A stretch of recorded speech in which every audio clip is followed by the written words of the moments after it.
All right, welcome to the Sae Bae Cast number 40 with Mod Zuko.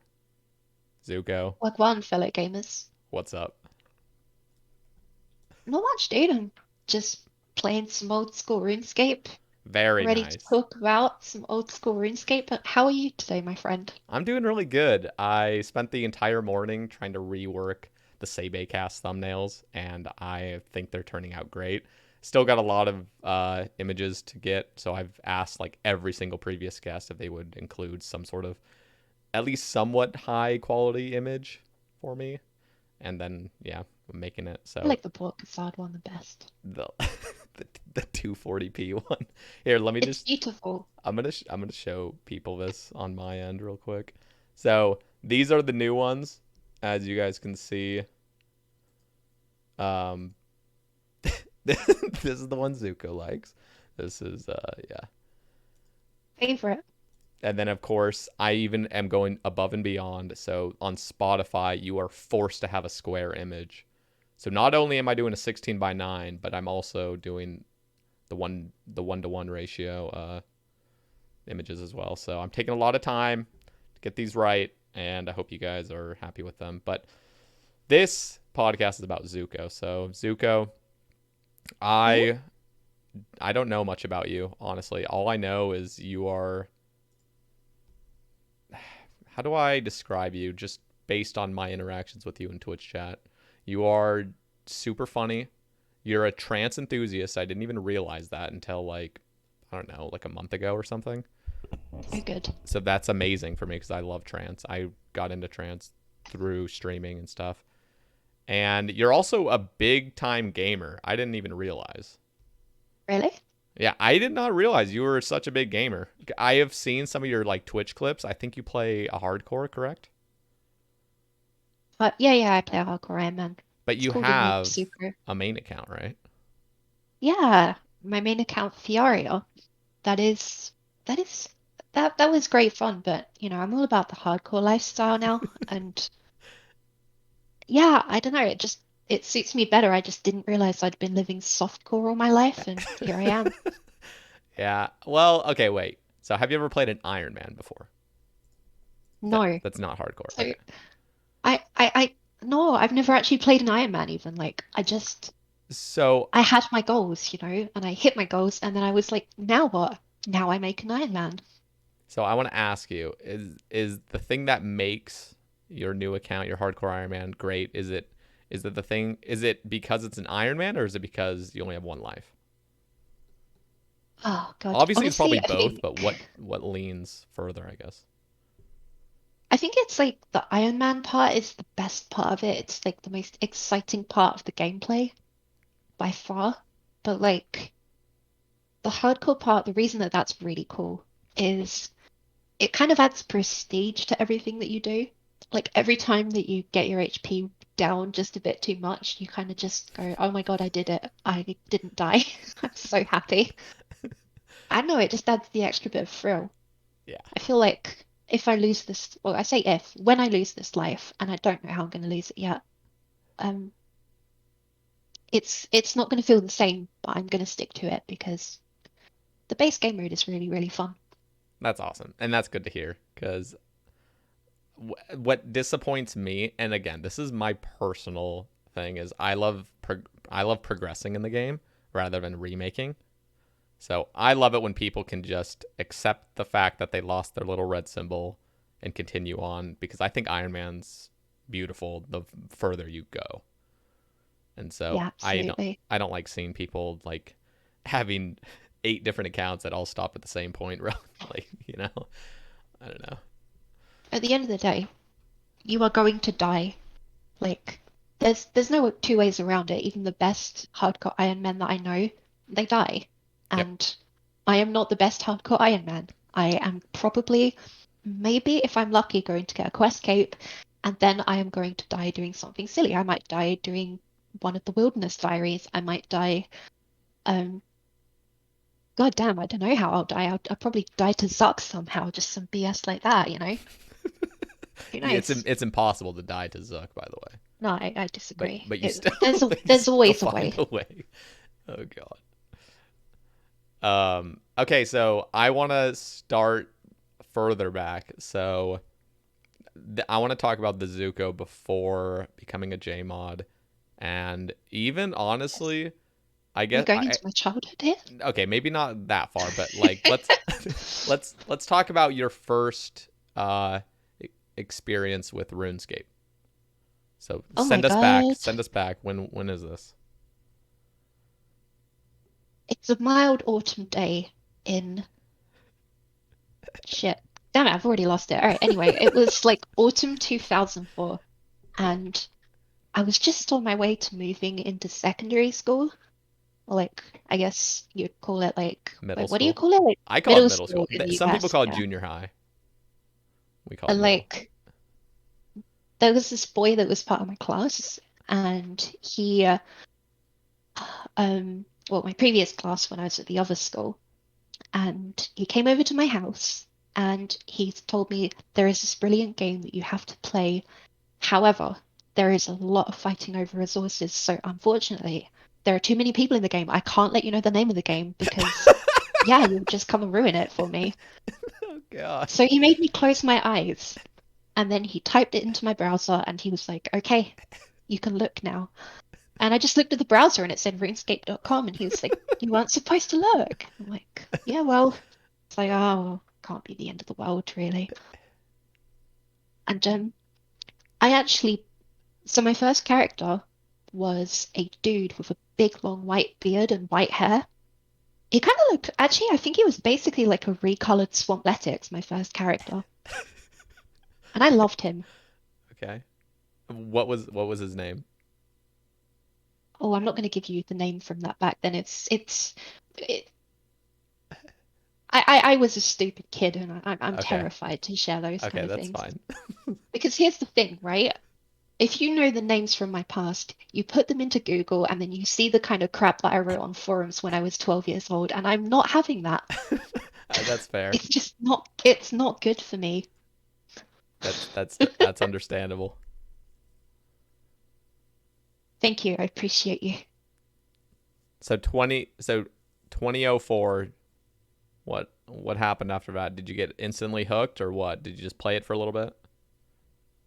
Yeah, I think I might have been instantly hooked, to be honest. Like I kind of remember waking up at like 4:30 a.m. sometimes just like, my brain just decided that I shouldn't have more than a few hours of sleep and then I was just so happy. I was like, "Oh my God, I get to wake up at 4:30. That's like 4 hours before my parents wake up. I can play RuneScape for 4 hours without them giving me BS. This is fantastic."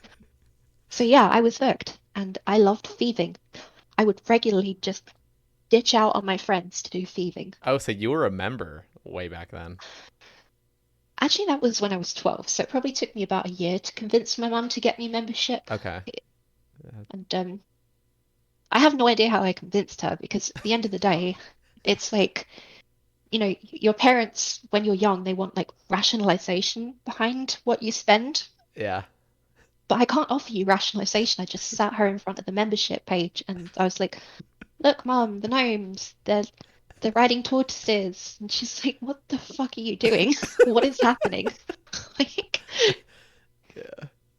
No, trying to like, I look back at convincing my dad because I had to convince my dad because I had to get like I don't even think my mom had an email in 2004 because I also started in 2004. I don't even oh, know. Like we perfect. were, Yeah. I had to convince my dad that these people weren't gonna like steal his email and stuff. But he finally, like I'd spend a month saving up $5, and then I'd give it to him and be like, "Can you do this for me?" Oh my God.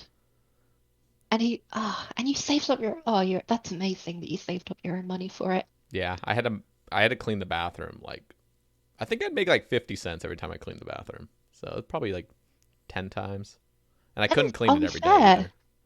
Dude, that is like child labor. What the fuck? Like 50 cents for No, cleaning a whole bathroom? yeah, for some reason we actually made money the younger we were, and then we stopped making money from like jobs. Like we were just forced to at that point, like mowing the lawn and stuff. We just were forced to Oh, without that's pay. right. It was Oh, dearie, yeah. dearie. Anyway, but continuing, how was Did you ever quit before Old School came out, or did you play up until then? Yeah, I'm afraid I did. I think the first time that Jagex lost me was 2009. I played it all the way up till 2009, and there was just something wrong with my brain back then in that I couldn't keep up with the game. So it might sound silly because most people were worried about like wilderness and free trade back then, and I just had my head in the clouds. I was just like, damn, I can't believe they added summoning. Now I have to like pick stuff up off the floor. It's ugh, I hate this. And like, yeah, the game just changed quite a bit. And eventually I was like, right, well, I'm 16 years old. I'm a real adult now. I can't play these childish video games anymore. I quit. And then I came back like probably like 2 weeks later for all I know. 2 weeks later. Jesus Christ. But after that point, um oh here's gonna be a little bombshell for you actually. I was a naughty child. Well, actually, I was a naughty adult, to be honest. In 2012, I would play a private server, and it was like I forget the exact year it was, but it was like a clone of the old game, and I loved that because it was just like everything I remembered without the stuff that confused me and stuff that felt like excess, if that made sense. Okay. And then around that time, I heard rumblings that Jagex may indeed be starting up their own old version of the game sometime soon. And that ended up being old school RuneScape. And so I was there on the release day to play old school RuneScape, and I was so happy because I could finally fish in Catherby with a billion other people again. Wow. And then a big fish stole my fucking harpoon, and I was angry. Oh yeah, that's back when like randoms actually did stuff. It's not fair, dude. But yeah, they were really fun. So I want to get a little bit more into day one of Old School because I never got that experience, and I've talked to a few other guests on the Sae Bae Cast of their experiences with it. But what was the feeling like of starting over? Everybody's level 3, and it's the game you grew up loving.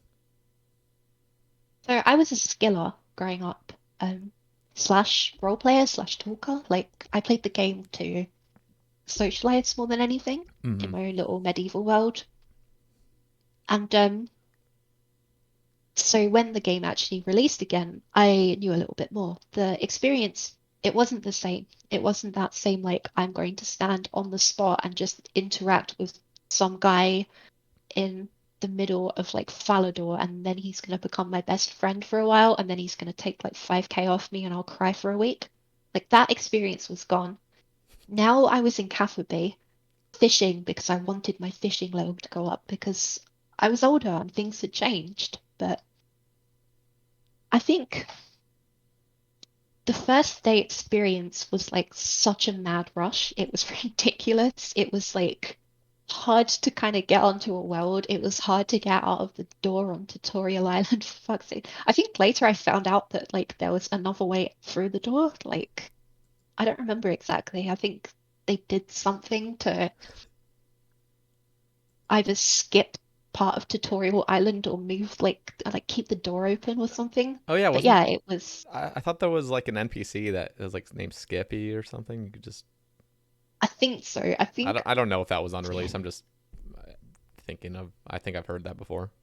Never used there's a it. decent I mean the thing is we're going back about oh like 8.5 years now, and my brain is going to be fuzzy about that first day. Yeah. All I can really remember is I think I probably wanted to do Tutorial Island because it was like, I made a couple of other accounts to kind of get that same feeling back on what had become RS3. Mm. But you couldn't get it because it wasn't the same experience. You didn't have Tutorial Island anymore. It was like there was like a dragon-based one, I think, that you had to do.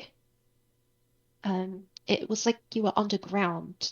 That was kind of like the introduction. I don't really remember it very well though. But Interesting. Yeah, yeah, I've no. I've never played RS3, so I have no idea. really, not ever. I've never. I think I've maybe logged into it once, but honestly, it's so fuzzy. It must have been in 2015 if I ever did. Because, That's or great. maybe I watched my friend log into it, but honestly, I can't even. You Yeah, watched your friend.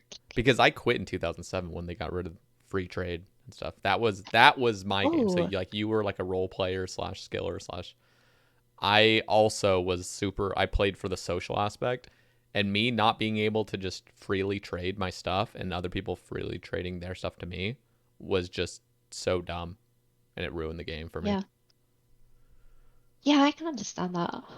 Damn. So yeah. Yeah, Okay. I don't know. It's kind of weird because I thought it was done as well, but when I was younger, I really struggled to understand how to play the game. Like, We all did. well, no, Trust me. seriously, I didn't like know anything. you say that, but I remember like people knew what they were doing back then, Yeah, right? Like but some they people knew. those were like back in 2005, 2006, like those were like the 16, 17-year olds that all knew what they were doing. I was like Really? 11, and so I had no idea what was going on. Like my brain wasn't developed. Like, yeah, I mean, like I got like level 60 thieving, and I was like, I need to make money. I'm going to kill chickens, you know? Like that was how my brain worked. I Yeah, had no idea what was going on. I would just chop you logs. That was I was always a woodcutter. It was always like okay, I need to ask you this as well. Were you the miner, a fisher, or a woodcutter? Sounds like you were a fisher, but I need to ask. Everybody was No, either one of them. I was not. I was a thief. I liked that feeling that I was different to everyone else, even though I played the same game that every other like 11-year-old did in the world at the time. That's crazy. But like I was big into thieving. You know that boy that I told you about, the one that introduced me to the game? Yeah. Um, I leveled his account. Yeah, I know, right? I got into his account and Reported. yeah, I'm so sorry. Yeah, it's okay. I'll just deny and report myself. No, wait, never mind. But like, yeah, that I leveled his account all the way to level 40 thieving in one weekend. And then he bragged to me about I how he was like the master thief, and I got so mad at him. I was just like, that was my work, and he's like, yeah, well, my account, bitch. And I'm like, oh my God, I hate you. It was Savage. horrible. So I'm calling him out now that I'm famous in the RuneScape world. God damn you, bro. What the hell was that? Savage. God damn. So yeah, I never heard of anybody that was like a dedicated thiever over the basic three. I guess it was because you were a Sure. member so early on. So, Yeah, I but mean, I got into fishing later on, but that was 2009 or so that I got into fishing. so I need to ask: does the Baroque song bring back a flood of memories?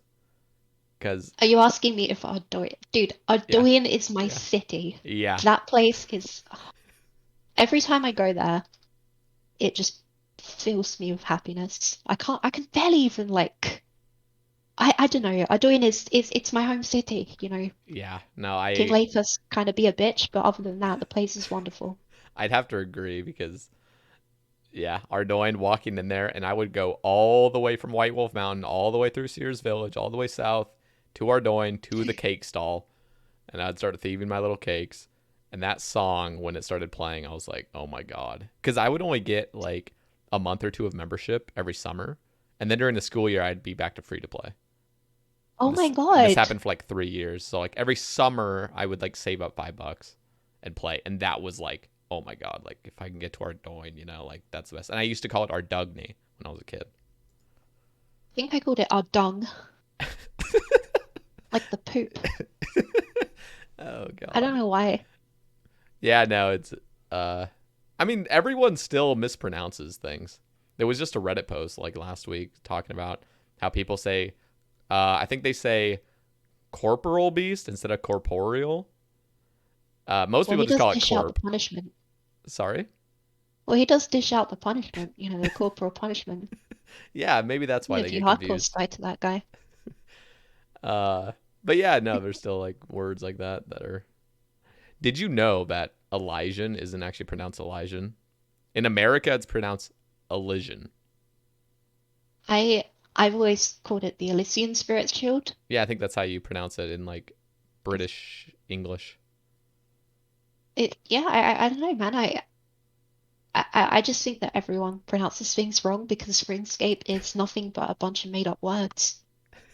But those Like, aren't made up words. Those are real words. We're just. I I think it's I because we disagree. played. Really, I it's not a real enough word, you that's true. know. I mean, I guess it's not a common word at all. Like, nobody has ever just rolled up to me and been like, "Hey, moderator Zuko, how are you today?" And I'm like, "I'm doing Elysian, thank you, my friend. How are you?" Like, Yeah, no, that's true. Okay, I wanna talk about your experience getting into or I guess working for Jagex now as a you're a junior content developer, is that correct? I am indeed. Yeah, So I that is wanna correct. I wanna know the story behind it all. What made you even apply? What made me apply? Oh God. And when So did this you is apply? I also want to know. it's gonna be a bit of a fun story, but I was never one of the people that took an active interest in Jagex. Like, I know a lot of people care a lot about JMods and they care about just a lot of various little things about the game and its culture and what's behind it. I didn't really care. I just sort of played RuneScape a lot. And in 2018, after kind of a long break, I got back into it. And early 2019, I just happened to see a broadcast that said, come join the JMods on the stream. So I was like, okay, cool. Why not? I'll go have a watch, see what they're going to announce because I'm playing the hell out of this game a lot lately anyway. And immediately they were just like, oh, by the way, you guys should totally apply to this like Gauntlet and Zolcano playtest. And so I was just like, yeah, hell yeah, why not? Like, I've got nothing to lose. I'm not going to get it, but I got nothing to lose. Let's go. Let's do it. And yeah, so about 2 weeks later, I got a call like, hello, is this Brittany?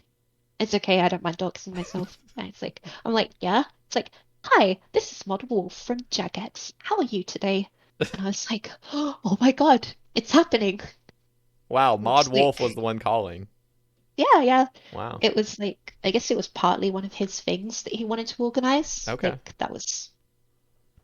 it's kind of a thing at Jagex, if people really want to do something, often we're given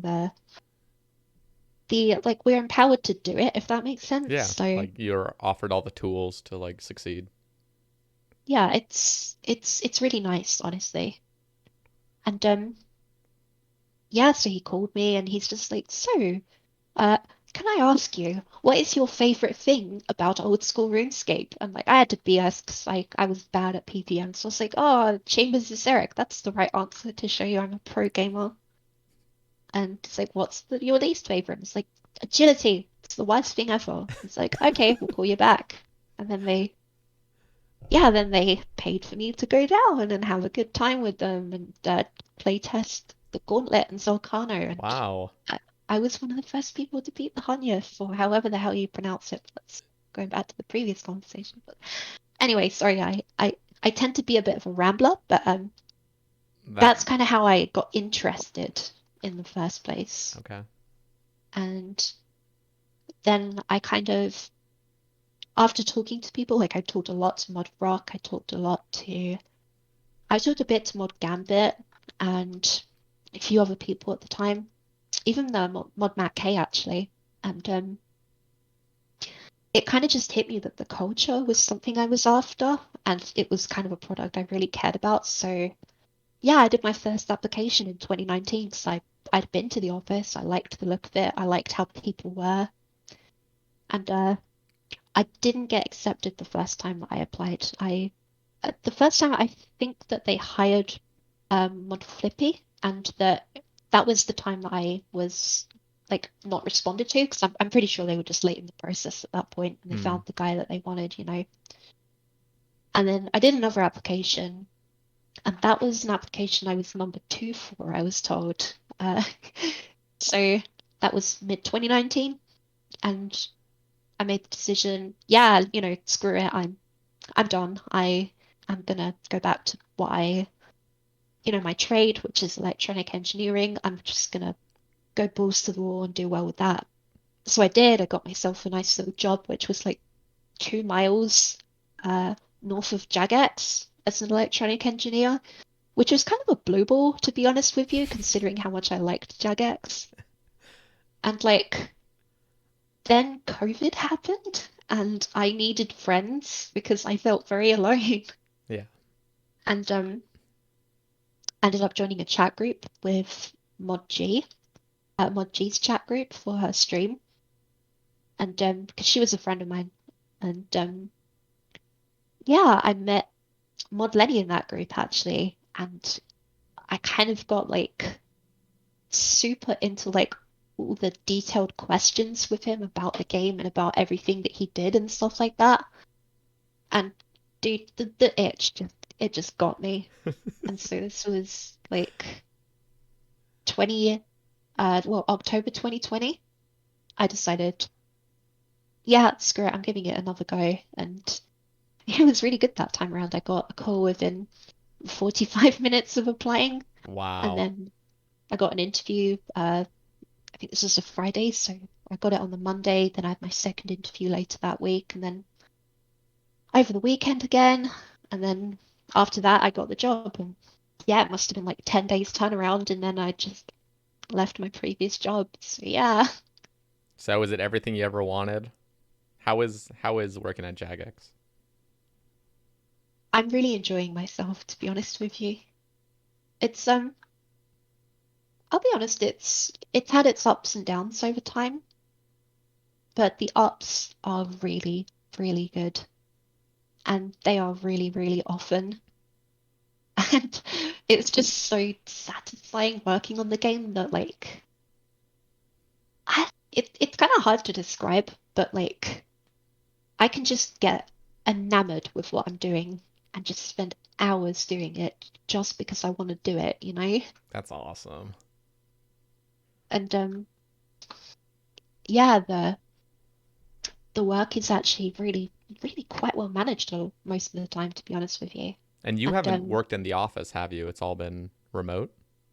I've been in the office once so far, and that's so I moved house and I didn't have internet, Hmm. and then I just needed a place to be that I could actually work. So I went to the office for about a week earlier in the summer.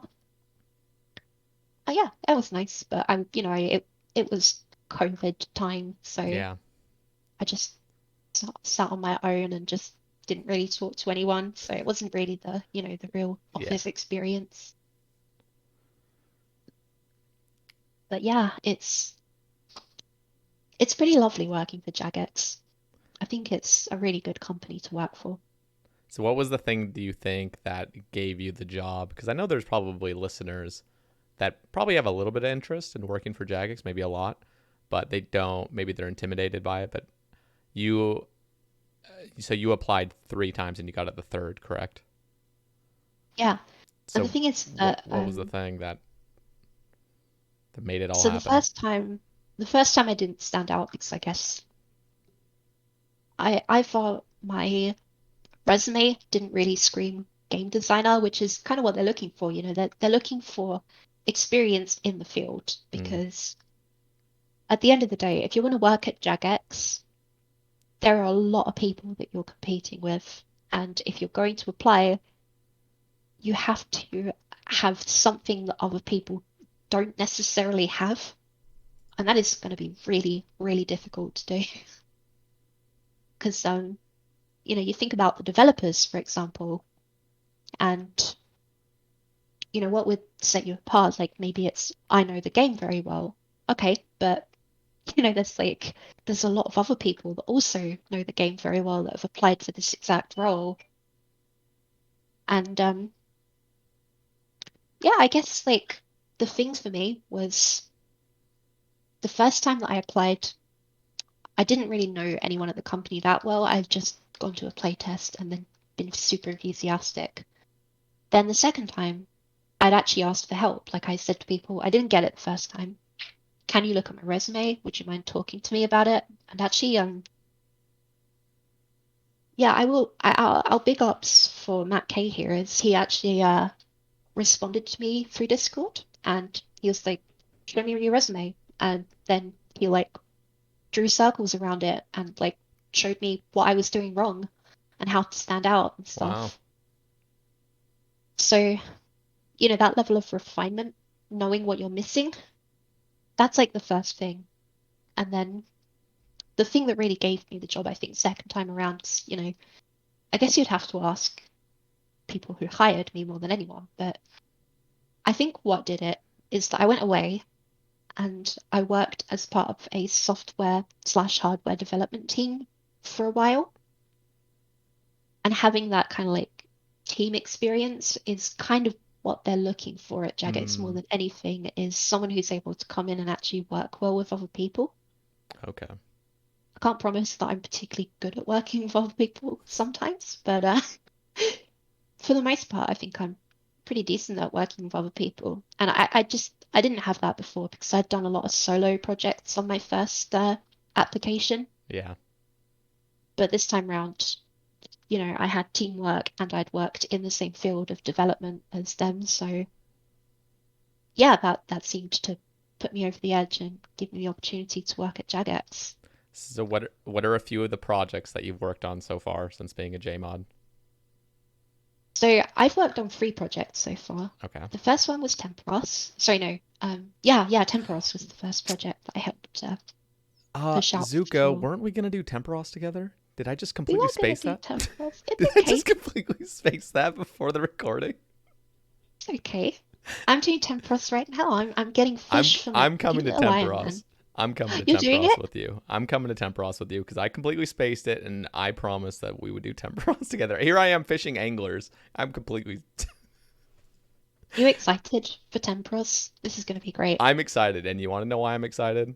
Because I'm still bad at it, and I need to get a fish barrel. Oh my God, that's awesome. I need to get a tackle box.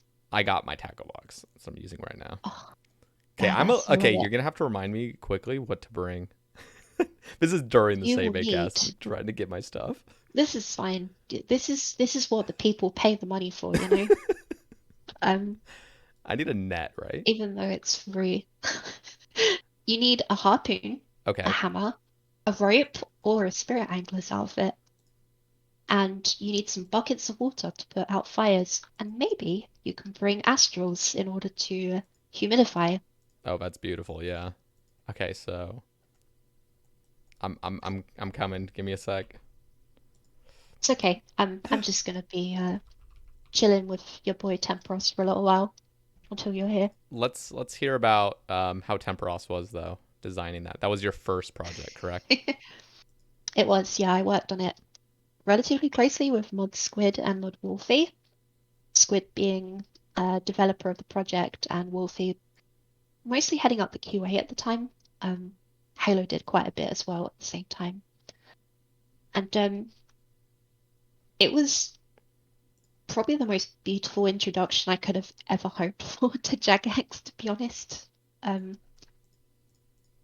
I, you know, talking to how good Mod Squid is at what he does, he is the only word I can possibly use is disgustingly good at his job. Like Wow. he's ridiculously good at what he does. Like I was kind of just this over enthusiastic, like almost like a kid in a candy shop, just like, yeah, I'm working on a Jagex thing. This is great.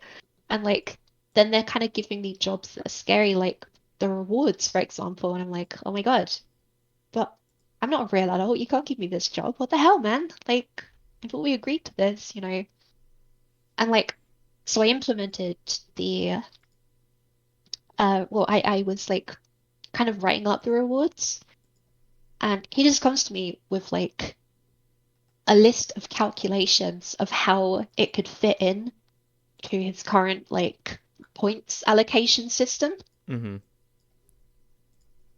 and basically just make it spit out the exact numbers that you would want every time, just regardless really of like what level you are and everything like that. It just took into account absolutely everything. And like the other thing that was really cool was he had made like a simulation of Tempoross. Like he had written this Python script simulating every single action, the amount of ticks it took, and like had this idea in his head. Like I think that the threshold he had was like 20% of like AFK slash people being lazy. And he was able to look at people's levels versus the rates that he'd set. He's able to look at people cooking versus not cooking, people doing like the crystal harpoon versus not the harpoon, group sizes with people of all sorts of levels coming together. And he was actually able to make it like balance out so that it would be a challenge every single time, no matter what the group was. And like, I kind of want to put a highlight to that, how incredible that is that Tempoross was released and then people of God knows how many different group sizes just ran out the boat, jumped in, and it just ended up working out. Like, Yeah. there was like nothing that went wrong with Tempoross except bugs that I made, you know? It's amazing. It was okay. Wait. First of all, I need to ask, what world are you on? What world am I on? Oh, right. A good question. Let me have a look. I am on world 524. Would you like me to join you? No, I'm coming to you. Oh, you're coming to England? Hell yeah, welcome to England. Thank you. Wait. Welcome. Are you in a game still? No, I got kicked out because I got confused. Okay. Oh, I'm gonna actually gather some rewards. I saw you. I, Yeah, you can I get. already got the pet though. Wait, are you getting your rewards now? You're not gonna wait for me? Oh, I'm just gonna get a few real Okay. quick Okay. rewards Let's see if you because get a I pet. no, I already got the pet. Oh, God damn it. Wait, you It don't was like you don't have a tackle box, but you have a pet. yeah. Okay, there's a question on that somebody wrote on the we're going to talk about that a little bit later. So, I have to say that okay, wait, am I missing anything? Rope, hammer, and just buckets Oh, of water with let's wait for this guy to leave. okay. Shit. Oh no, I'm coming down. it's not very professional gamer of you. It's not very Sae Bae H of me. All right, ready? Now we climb up. Hell yeah. So, my first uh experience with Tempoross. Well, I did it on day 1. I had so many other goals, so I didn't really get invested. I probably did like 3 KC, but all I saw was that it was perfectly balanced. That was like the main thing I took away from the first week of release Yep. was everyone was like, wow, like the rewards aren't too OP. They're still nice and they still have their cool uses.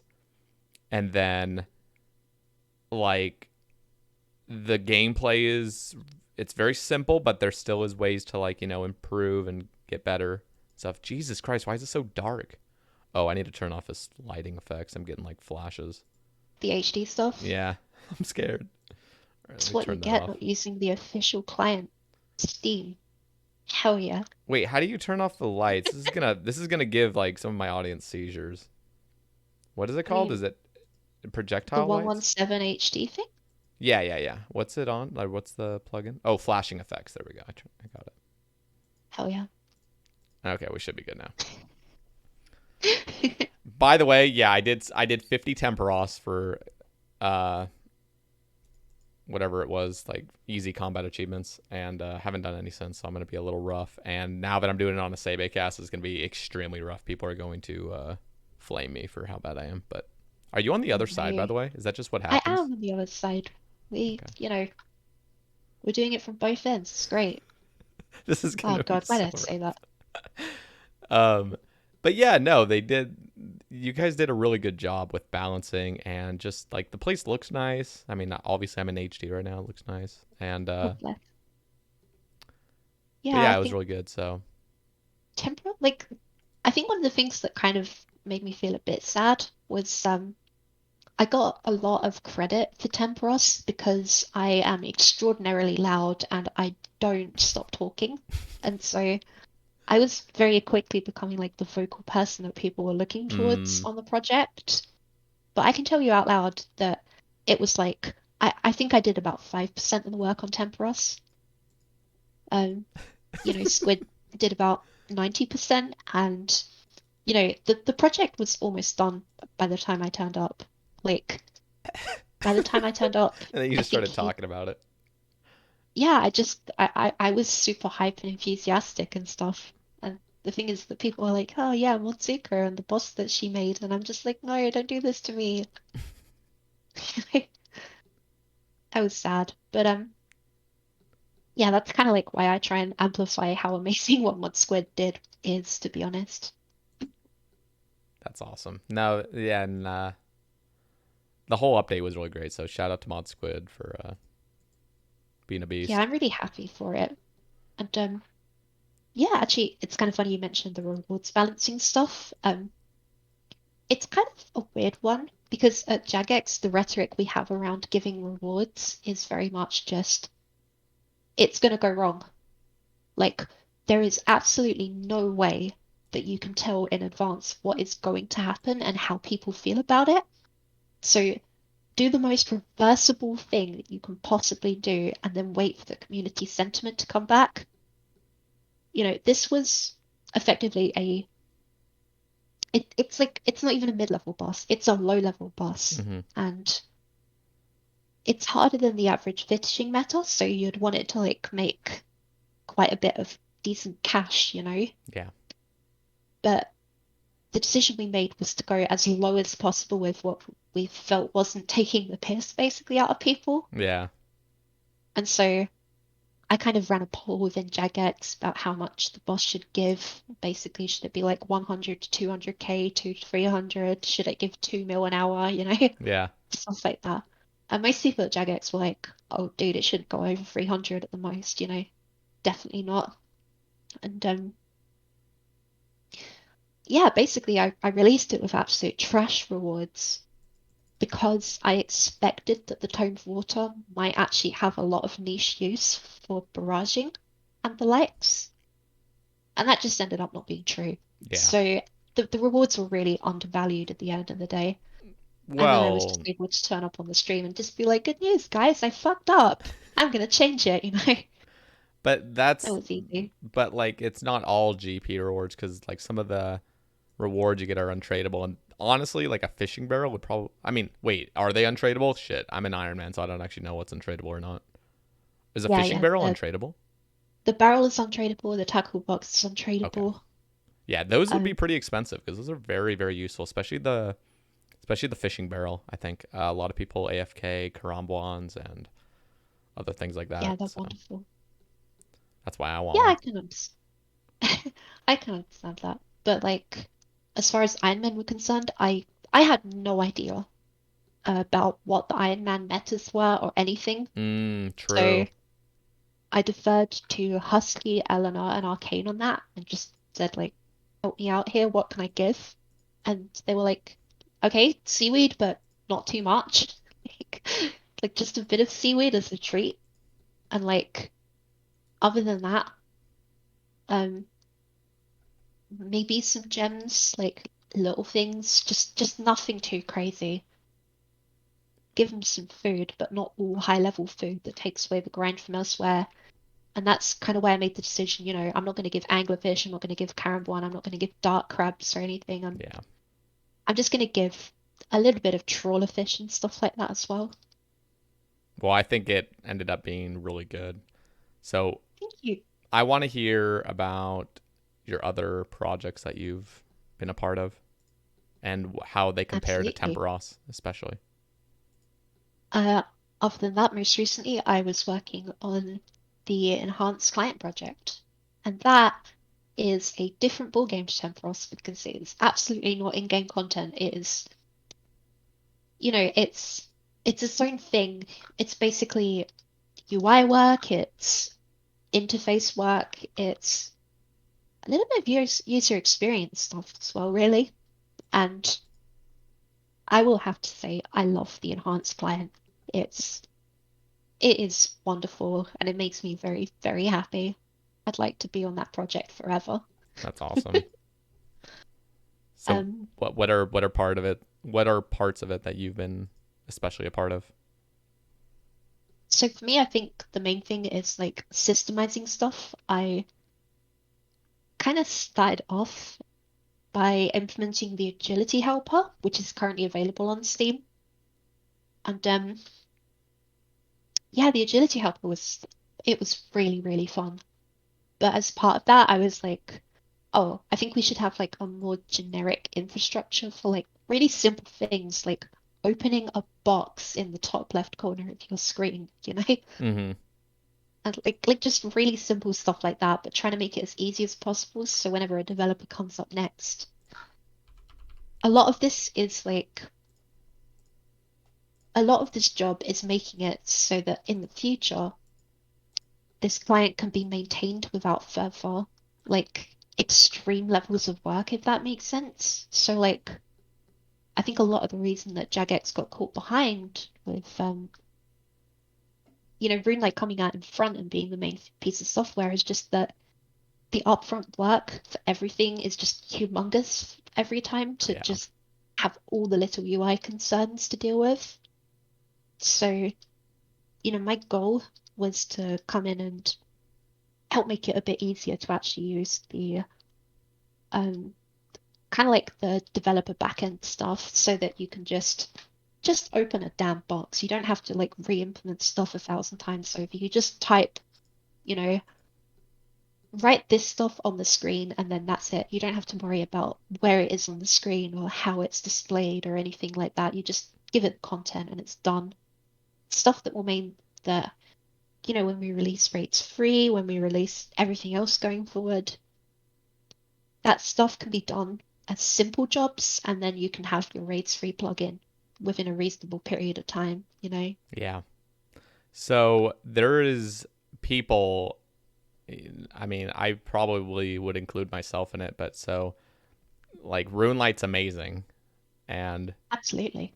it's like I don't know if you're even allowed. I don't even know if you know or if you're allowed to say, but is Jagex's plan to have like have there be one client eventually and have it be theirs?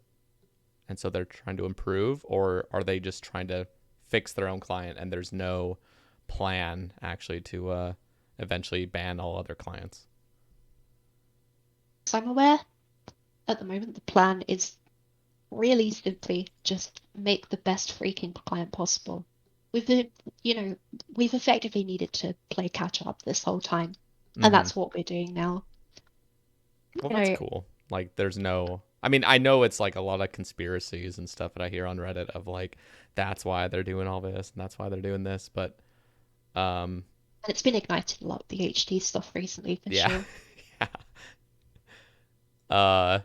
No, I think that's cool. And a lot of the I don't play on this like the Steam client or anything, so I don't really know everything that's there yet. But something, at least for me, the one thing that makes me never leave Runelite is GPU, stretched fix mode, and XBR. Like those are huge. So if Yeah.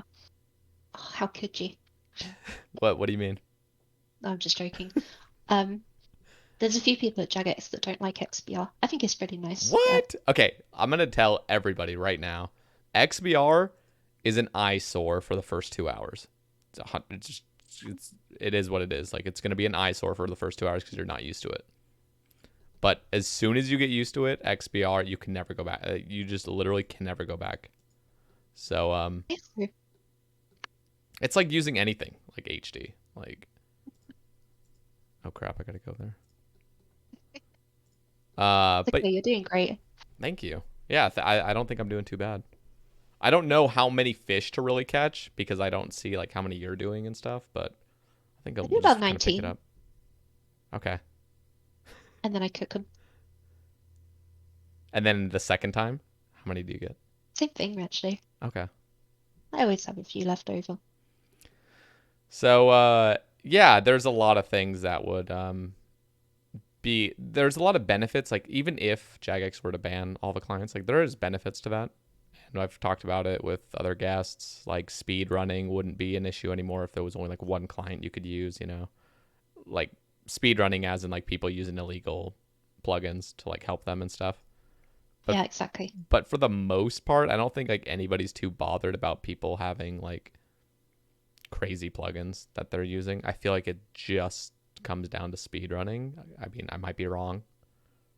Yeah, that makes sense. Like, I think that a lot of the stuff is just I'll give my personal view really because there's decisions that are made in Jagex that are split, like people have their own opinions on Yep. it.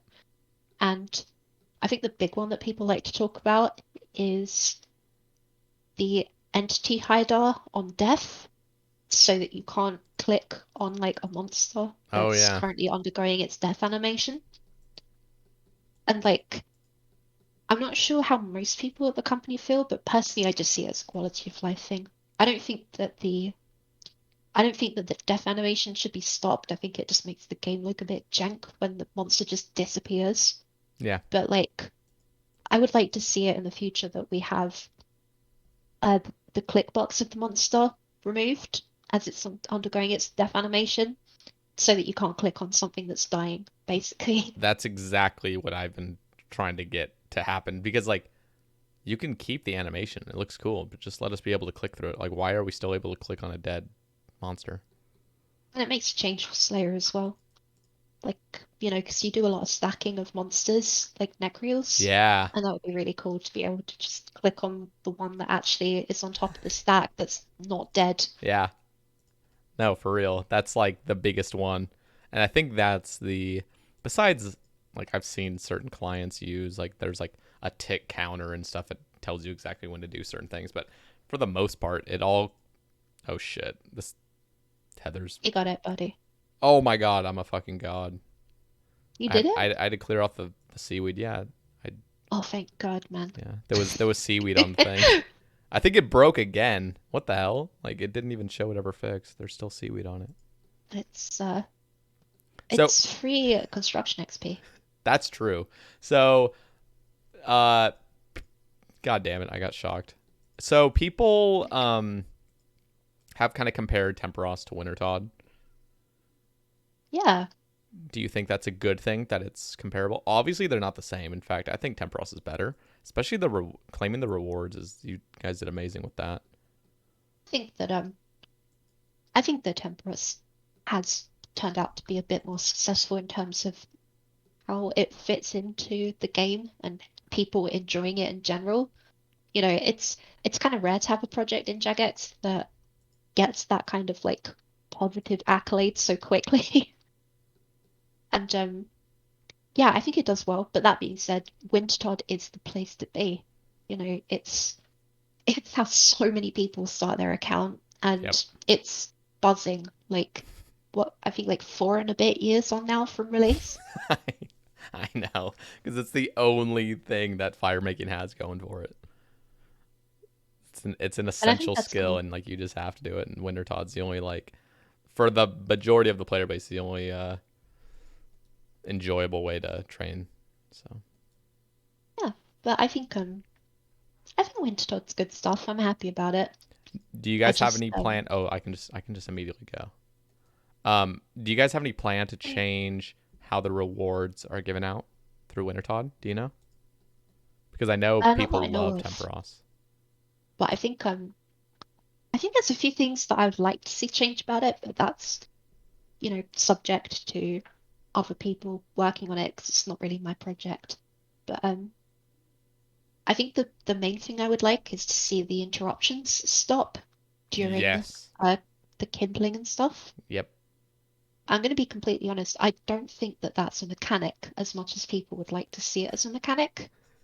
Um, During the first bit of the release of Tempoross, I don't know if you remember, but the cooking would get interrupted by a wave, and Oh, okay. yeah, it doesn't get interrupted anymore, and Interesting. people have But it's complained still about not it. good to get hit by a wave. Like you still don't want Oh that to no, happen.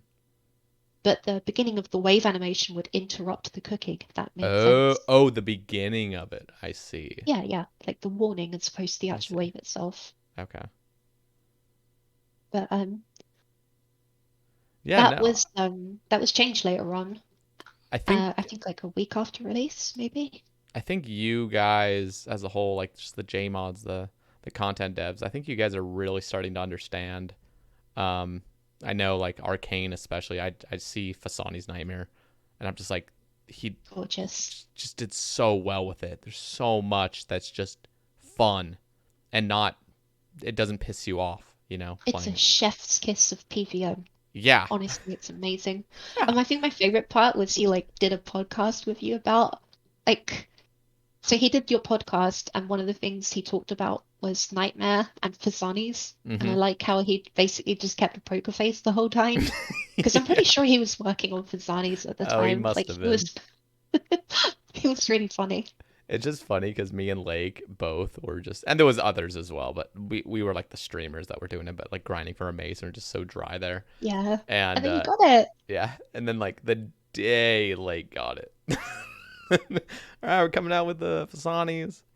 And what's funny is it Lake got his like I guess the day before or whatever of Fasani's Yep, announcement, and then I got my mace the day of the release. So it's like I me remember. and Lake both basically got it like the same time ish, but of course it was 2 months Because different. you were trying to be the number one Iron Man, weren't you, at the time, to For do Fasani's Fasani's, Nightmare? yeah, and I And like claimed that. just as you were burning out a little bit, you just get the mace.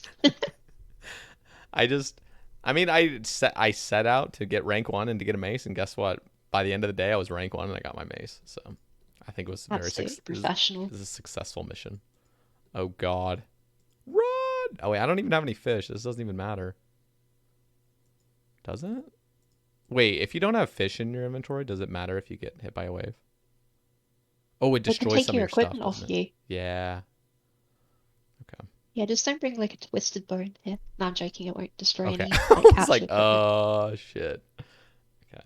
That would be fantastic. Do you remember That like would be some of the punishing. updates where like some kind of like dangerous mechanic was included that people didn't think of? I think the one I'm thinking of is 2019 with the Mount Caron dungeon. And like Oh yeah. people would like go running into the Hydra, they would die, and then they would just go running back naked and just like get absolutely trashed by the floor heat and just lose like a bill's worth of stuff. That was absolutely gorgeous. It was. I just remember feeling so bad because there was a clip of a guy. It's such a foggy memory, but clip of a guy running back and like he died. He didn't even realize that he just lost all his shit. And it was he attempted again to run back and get his stuff. Oh, I'm bless. just like, oh, it was so bad. Especially when they're in Iron Man. It's like, wait, what is happening? Was I supposed to be?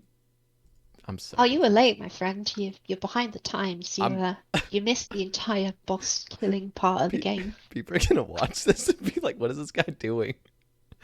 Oh Okay. God. This is why I don't do difficult. This see, you say this is low level. This is high level. If I can't This do it on a Sae Bae Cast, it ain't low level. Low level's like just AFKing fishing. is valid, but you can do it at like what, level 35? Anyone can do Tempoross. Not during a podcast. Well, not well during a podcast. At Whether least they me. do it well, yeah, that's another question You're entirely. probably doing perfectly, but you know this Oh, I'm minigame tick inside and out. perfect, Yeah, you. yeah. I I don't make mistakes. I've just been tick flicking since I was born. Okay. We've been talking for a while, and I want to cover some of these Twitter topics. So, first one I see is Scapesy is asking if no one else had a say, and you can make one update or change. What would it be? I'm assuming to the game. You know, the crazy thing is that I decided I wouldn't read the questions beforehand to try and give a genuine answer. I really wish I'd read the questions now, because I If don't have a fucking clue. I Let me try and think about this for a moment. okay, Dungeoneering. There you go. you would That's it. want that to come into the game. Yeah, I don't like I've the. never played it. I mean, I don't like the exact implementation on RS3. I don't like the idea of just going to this one place. I would rather it be spread around like the entirety of Gielinor, to be honest. Hmm. But I would absolutely love to have actual like dungeon kind of raids that you do. Like, is there any chance you've played the video game series Dark Cloud? No. Oh, it's amazing. You should give it a go sometimes. But it's What like, is it on?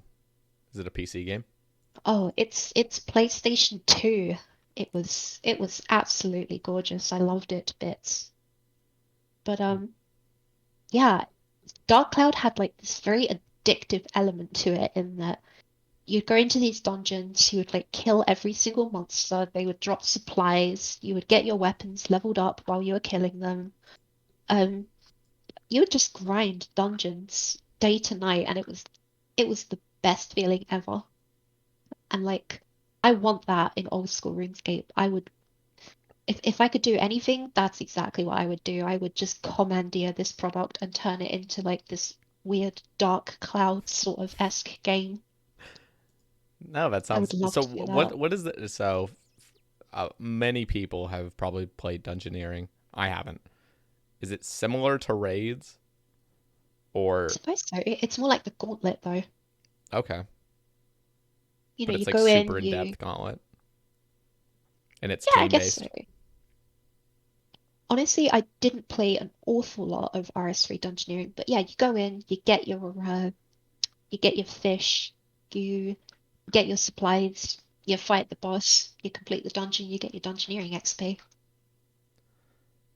So It's do you think that raids 3 will have some of those? I don't know what you know about raids 3 or how far it is in development or anything, but like oh, I know everything about Raid 3. do you think that's going to be apparently there's like 5 rooms or something like that and then there's like a boss room. Five. Five and a boss room. Wow, really? Is Oh, that that's okay? amazing. Maybe I'm completely off. I just remember hearing something that there's like you can choose the order of bosses you want to do and then there's like a Oh, final boss at the really? end. That's crazy. That's nice, I'm glad to hear Wait, it. what's happening? Hey, Oh come on, god. you're asking for classified information, This buddy. this is this is not This classified. is big stuff. They've leaked that. That is not classified. Yeah, we've leaked a little bit, but I tend to be quite private when it comes to other people's work because I'm not on the Raids free team. Um, I think it's for them to talk about what they want to That's talk fair. about, really. So Like is I there talk about wh- enhanced client plenty, but I know that project inside out, so I know what's okay to talk about, what's not. so what are is there a project you're working on that you haven't released that Jagex hasn't released to like the public, I guess, about that they're working Yeah, on? at the moment I'm working on Leaks Free. Ooh, but they've released that. Is there anything that you haven't well, I mean they haven't released that, but Oh, released they've announced information it. about, right? Sorry. Yeah, that's what I meant. Um, no, everything's actually public. I was working on the enhanced client before, um, before we had actually like announced it, 'cause it kind of took us a while to announce it, to be honest. It'd been in development for a while. But yeah, other than that, I've been working on very transparent stuff, like Tempoross. It was private what we were doing, but at the same time, that's all been released now. Um, yeah, same thing for the enhanced client. We're very much transparent now about what we're doing, what our plans are, stuff like that. Um, and leagues, I know what's going on in leagues. I know some of the ideas, but So have you yeah. speaking about leagues, have you played all the leagues? So I have played a little bit of Trailblazer and I've played a little bit of the Twisted League, but I didn't actually get properly into it. It just wasn't really my play style, if I'm honest with you. Mm, yeah. Was it what was it that wasn't your play style? Was it like the progression being lost or what? Yeah, that's exactly it. It's like, how I said earlier about my Ironman? You were talking about like hardcore versus regular Ironman, right? And you know, I mentioned that I had my account that I had stuck to since the beginning, all the way to maxing. That that's kind of how my brain works. Is I've got one thing that I care about, and then that's it. Yep. And so it's kind of it's kind of hard for me to get into other stuff. So I'm probably going to get into group Ironman in like 3 years when I'm done with my hardcore Ironman. You know, I'll always be late to the party because what I care about is my one thing. Right now, I'm a hardcore, and yeah, leagues just never really appealed to that mindset with me because it just the progress went away. That's Yep. that's really just it, really. And what you said kind of reminds me of Mr. Mammal. He was just talking about how he's always late to things because he gets attached to like what he's doing, and then it's hard for him to Exactly. like move on. And that's the same with me as well. Like Yeah, exactly. I can't like just play a different account rather other than this right now because I just have way too many goals. So Exactly. It's hard to really pull yourself away from that. But that being said, there are plenty of content creators that are going to jump onto Group Ironman, and I am going to watch the living hell out of them, just like I watch the living hell out of Deadman Mode and Leagues while I'm working.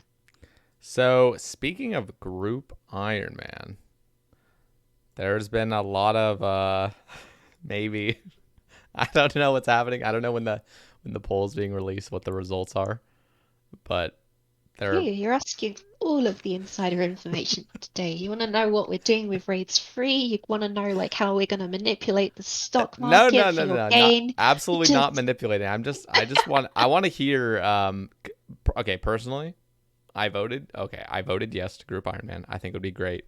I think it would be oh fun for the bless your game. soul. I did vote yes. And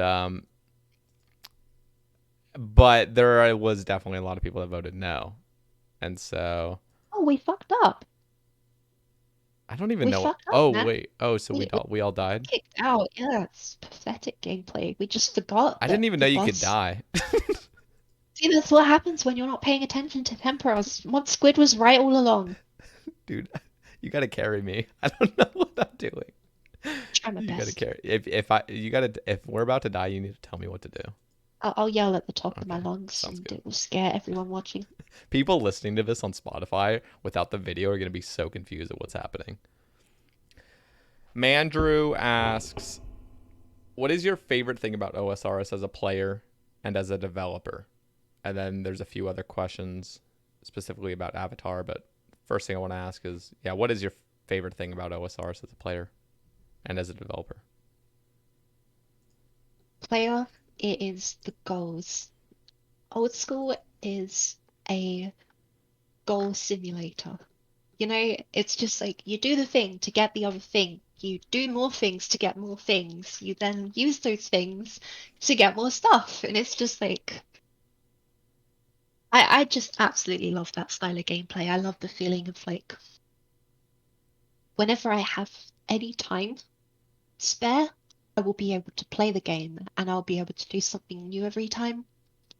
Because there are so many different bits of variety in the goal. Like, um, I never even used to be a PVMer because skilling was a good enough goal for me. I would just make number go up. And then like when I got into PVM, it was all of a sudden like, oh my God, there's like a cape made of lava, for God's sake, like literal lava rocks. Like I need that more than anything right now.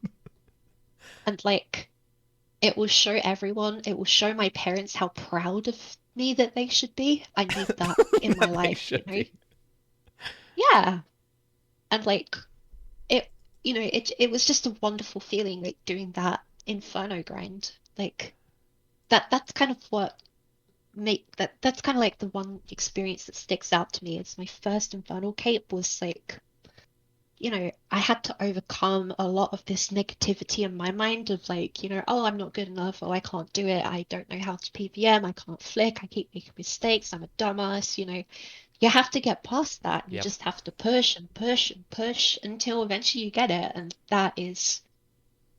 that's old school to me. It's my favorite feeling in the world. I absolutely love it. I think Jagex is doing amazing with releases, specifically combat achievements. Brought back that kind of like learning process and makes you like feel like you're shit at the game again. At least for me. Obviously, some people are already just total beasts, but and it was no problem for them. Absolutely. But like yeah, And the like truth, Inferno was always the hard thing that you had to do, and so hey, I just hit level 1,000, by the way. hey, grats. Thank you. No, Cool, I but could be a permanent Iron Man now. I think Yeah. I think combat achievements was so well done, and me getting I'm getting very close to completing it now, but so Yeah, I much. saw. Yeah, we're getting there. I just have a bunch of team tasks to do, which I just have to get carried. I just have to beg people to carry me. But Absolutely. yeah, no, it probably is like the similar thing to your infernal cave, and it was the same thing as my infernal cave. Just that's the one thing like you want to get, and so you'll do everything, even though you suck at it. Maybe it's like you're just gonna keep working Yeah. toward it until you can do it. And you Well, got I a think the pet truth, 1KC, like, didn't you? Did you not, or did you? no, I got it at 5kc when I Oh, okay, okay. maxed. I I was on your like Twitter page and I saw that you got. Oh, you it maxed was to it. it was nuts. I literally I used the XP drop from Zuck to max my Slayer, which maxed my account. Oh my Also, you need to god. be fishing the bus, fish the bus, fish the bus, Oh fish the bus. shit. Do it. You gotta yell. Okay, no, don't yell at me, I'm girls. yelling it from now on. I was gonna say keep yelling at me to do that, but then the whole cast will just be you yelling at me to come fish. I'll figure it out eventually. Oh my God, you should have heard Mod G when she was playing this. She would just be like, "Wave, wave, guys, Tevon, guys!" Like, she's great. I miss G. But yeah, Oh sorry, what god. were we talking about? Oh yeah, you getting your pet and maxing all at once. Oh You got your yeah, pet 5KC with maxing. Is that correct? yeah. I literally got the XP drop, and then it was like, "Congrats, level 99 Slayer, congrats, you maxed." And then it was like, "You have a funny feeling like you're being followed," and like, believe it or not, I was streaming at the time.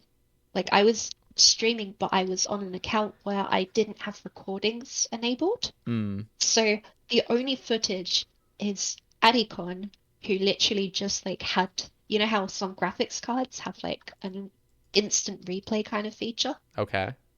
So he had like a crappy kind of blurry video that he had saved of just like me killing the boss and getting the pet, and that's the only footage of it happening. But Wow.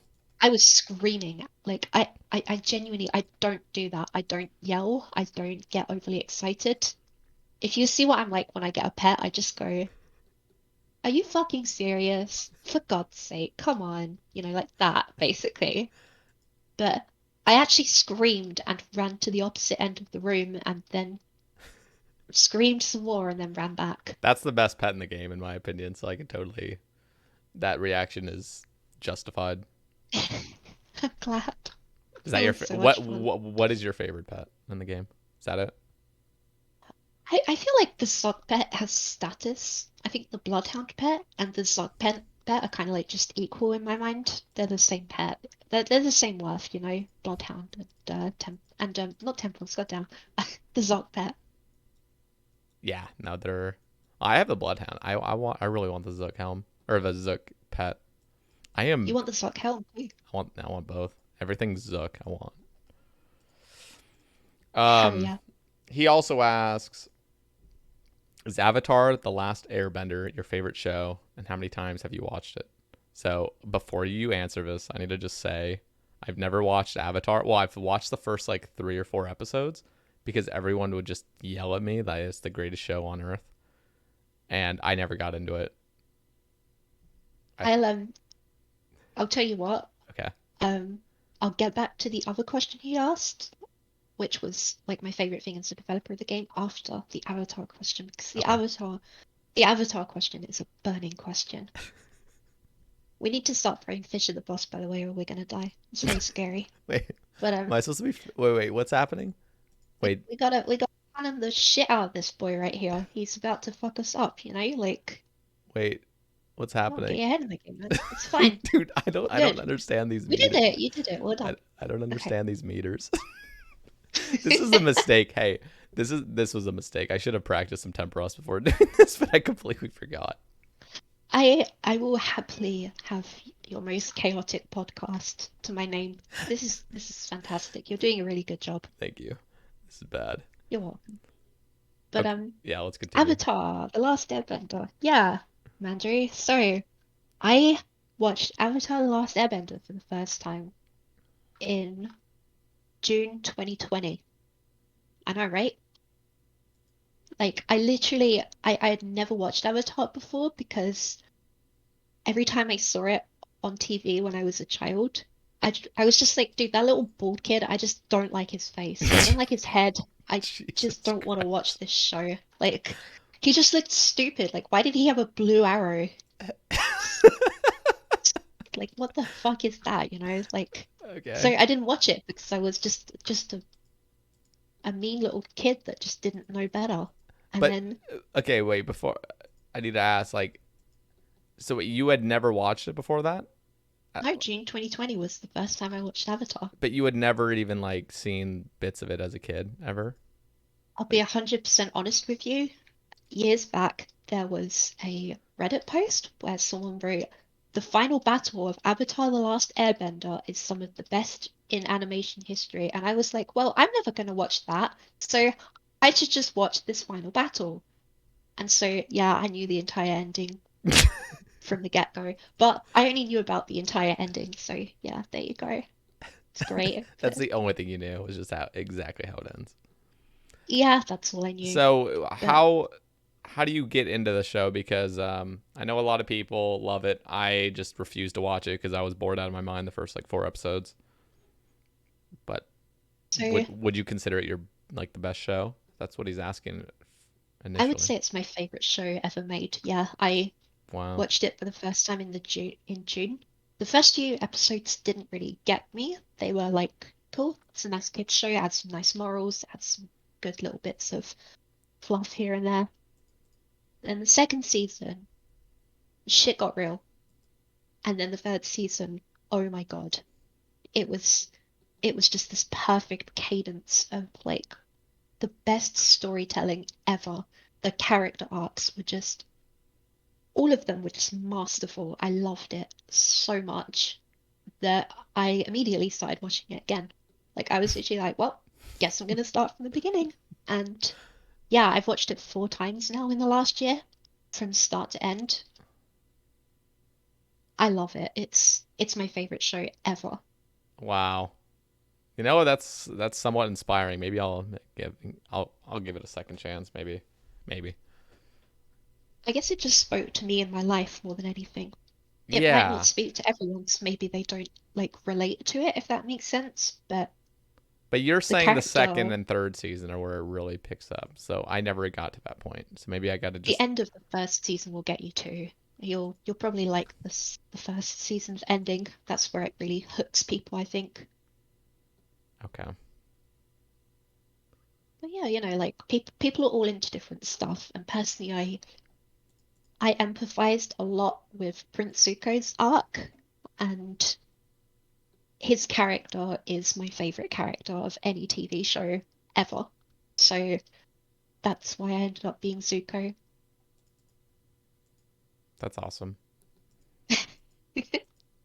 Yeah, I like it. I'll be honest, when I first heard of like Mod Zuko, well first of all, I still don't really know who that is. Apparently it's like your favorite character in it. Yeah, it is. Yeah. But dude, I am running through fire. Okay, this is Zuko. This is tragic for me. I'm tethering myself up when there's no Do you, wave. do you want to do something else? We can do something else. You can go back to your anglerfish, and I can keep being a hardcore gamer on my Zu- own. Like I think this might be our final game. I think it's for the best for the audience sake. They're watching me just I don't even know what they're watching me do right now. This is bad. just want you to know that I'm proud of you, regardless of how you're doing in the video game. Thank you. Wait, do I need to You're throw welcome. one fish in this barrel by the way to start it? Yeah, that would be nice. Okay, Thank you. I'll go do that. Yeah, this will be the final game everybody. I will fish my permits with you and then I'll go back to my super easy angler so I have zero distractions cuz this is just painful for me. You know, yeah, I'm kind of a chaotic human being, so I'm glad to derail your podcast. It's a lot of fun. Like I'm just surprised. Like I mean, you're just so peaceful right now. Like you're at peace doing this. Like I wonder, like would you be feeling that? You'd probably honestly, you could probably be killing Zook right now, and you're just chilling. Not quite. Zark Okay, requires a lot of concentration. Um, this requires a lot of concentration. So yeah, I guess so. I mean, I know it relatively well. I think that there's a point where you know it relatively well, but I let us die earlier, so I don't know exactly what I'm doing. so maybe we didn't cover it. I was a little distracted by Tempoross, but yeah, what is your favorite thing? What is your favorite thing as a developer about the game? I My don't think we hit personal that. favorite thing is the interesting things that I get to learn about the code base behind the scenes. So I've made good friends with a lot of the guys on the wiki, and they love the game for all of its like subtle nuances and its like age-old mysteries and stuff like that. Like they care about the most seemingly insignificant things about the game. They will like try and reverse engineer it to try and figure out how it works. So like, one guy was curious about at the Warriors Guild um there's like a shot put challenge that you can do, and he was curious about how the code actually worked for how you threw the shot put. And so I got to look all the way back at code from like 2006 to figure out how it worked. And I saw it was like, you know, ancient code made by Mod Maz all the way back in 2006. And she's a previous developer for old school RuneScape as well, by the way. She was with Jagex for a long time and helped pioneer old school. Mm-hmm. But yeah, it was just like it's really wonderful because people will come to me and they will just ask about very strange intricacies about the game. And then sometimes if it's like something particularly insignificant like that, I just told them how it worked because I was just bored of them torturing themselves. But like, other stuff, it's like they'll ask me about Easter eggs and stuff, and then I can just, you know, blue ball them a little bit more about it, and it's just wonderful. It's just a lovely feeling. So yeah, I the have noticed your intricacies. tweets of like super interesting things that are really cool. You should keep those up, by the way. I know people have Thank already you. been demanding them, but they're awesome. There's kind of a few more that I really want to do. But you gotta pace yourself. You gotta follow a certain cadence when it comes to this stuff. You got to market it well too. Like if you release it all at once, then you're not going to blue ball anybody. Exactly. And you gotta have the maximum blue ball. But yeah, it's my favorite thing about the game. And yeah, there are a lot of Easter eggs in old school RuneScape, and some of them are so difficult to find that I think I'm probably going to carry them to the grave with me. Really? Like yeah, I genuinely think there's stuff that it's so obscure, so specifically crafted that like the developers who wrote the code for it literally just did it because they thought it was funny. They didn't think anyone would ever find it. It's like, That's so weird to like have a sense of humor that's never shared with anybody. Just like you just do it to have yourself a little chuckle and then just like move on. Like, but you never get to like share it. Here, let's do do our it. permits. Wait. How do I need a Let's do small it. fishing net? Correct. Yeah. This guy also gives you a net. He's a Wait, nice this guy. guy does. Okay, let me get one from him. Yeah, he gives you a net. It's got a right click option. Why is he? Oh, nice. I got one. Sitting? Okay. No, he was doing the little dot dot dot thing. I don't need. Let's get it. Oh, I got a casket. Okay. Oh, me too. Hell Pages. yeah. I'm It, not gonna get anything, am I? I really want um the fish barrel though. me Wait, no, the too. tackle box is what I want. Oh yeah, no, I want Hey, the fish barrel. fucking herblore. Hell yeah. For those Okay, listening on cool. Spotify, we are checking the rewards, and Yeah, and I will scream if I get a tackle box, so you'll know what I get. But if not, I got nothing. I love it.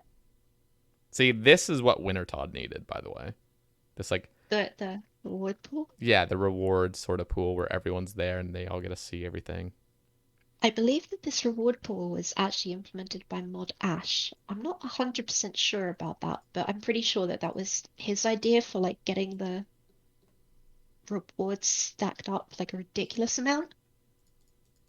Oh yeah, is there a cap on how many rewards you can have here? 8,000. Okay. It's quite a lot, really. Yeah, that's a shit ton. I've done this. Wait, how do you know how many things? Oh wait, I can check it. Wait, can I check it? How do I know how many times I've looted this thing? There's like a board that you can come to over here. Oh, there we go. Let's check. And it's got everything on there. Okay, 256. I mean, I got my tackle box, so I'm happy about that. Good. It's the Okay, most important. let me let me go back to my humble anglers, and then I can focus on the conversation with you a little bit Thank you better. for joining me. I had a great time. I did too, This was and I fun. apologize for not even. We were literally talking before, and you must have just been at Tempoross just waiting for me to like invite myself to come, and I just completely spaced it. So I was just chilling. that was I'm my bad. having a great time. Okay, give me my tackle box. Everything's in my tackle box. Okay, I'm ready to focus again. So, Hell yeah. Mandrew also asks, do you think OSRS could handle the Dwarf Kebab NPC, or would it be too OP? What does that mean? Do you know what he's That's getting? in relation to something I tweeted about a dwarf in Caldegram that Oh, that turns into yeah, it like there was literally code implemented for this thing so that it would like randomly just turn into a kebab sometimes and then turn back into a dwarf. And like the code was just commented out, so they've just decided no, it's too powerful. We can't put that in the game. Oh God. But yeah, I don't know how to answer that one. Yes, it would be too powerful. That's, we had to leave it out the game. It would be too. Oh yeah, no. We weren't ready for it. There's another one actually that's like that that I found a while ago. There was some there was some commented out code for oh shit, I think it was either the pet rock or a dwarven rock cake, but it had code for throwing it at a duck. And like legit, it literally had like code on the dock where if you used a rock at a distance, you would throw your rock at the dock and it would just yell quack very loudly. And then the game would tell you how bad you felt about doing it. Wow. And Okay. you could also do it to a duckling, and then the game was just like, no, you piece of shit, I'm not doing that. Oh God. I always I feel love really bad it. running up to I think her name's Cecilia, the lady that you have to show your music tracks to. Yep, yep. And there's just too many things in the way. Like I'll either kill a farmer accidentally, or I'll kill a duck, or like multiple ducks because I'm like trying to like off click the duck, and I accidentally kill two. Can you imagine the conversations that people would have like when they get home from work in old school? Just like, hi honey, how was your day? It's like, oh, hi honey. I killed a farmer again. Like, no, you can't do that, Jacob. Why one sh- would you do one shot a farmer. Yeah, Oh I know. God. Like, you have to be more careful. You can't just go around killing farmers all the time. What the hell, man? What are your thoughts on 117, 117, 117, whatever, 117 HD? Is this a Twitter question? Yeah, it's from Andrew as well. Oh, Mandrew, man, you're dominating, man. This is This fantastic. is his Great. this is his fourth topic. No, I love it. I think it's great. Um, I think it's absolutely wonderful. I'm very happy to see it in the game. Are you playing on it right now?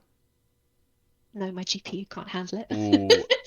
Um, I had to ask. yeah, I would have to downgrade my driver version, and I'm just not willing to deal with the faff of that. And currently, as an employee of Jagex, I find it more important to be testing the version of the game that I'm like working on Yeah, implementing. So that's that's true. why I play on the Steam client almost exclusively at this point.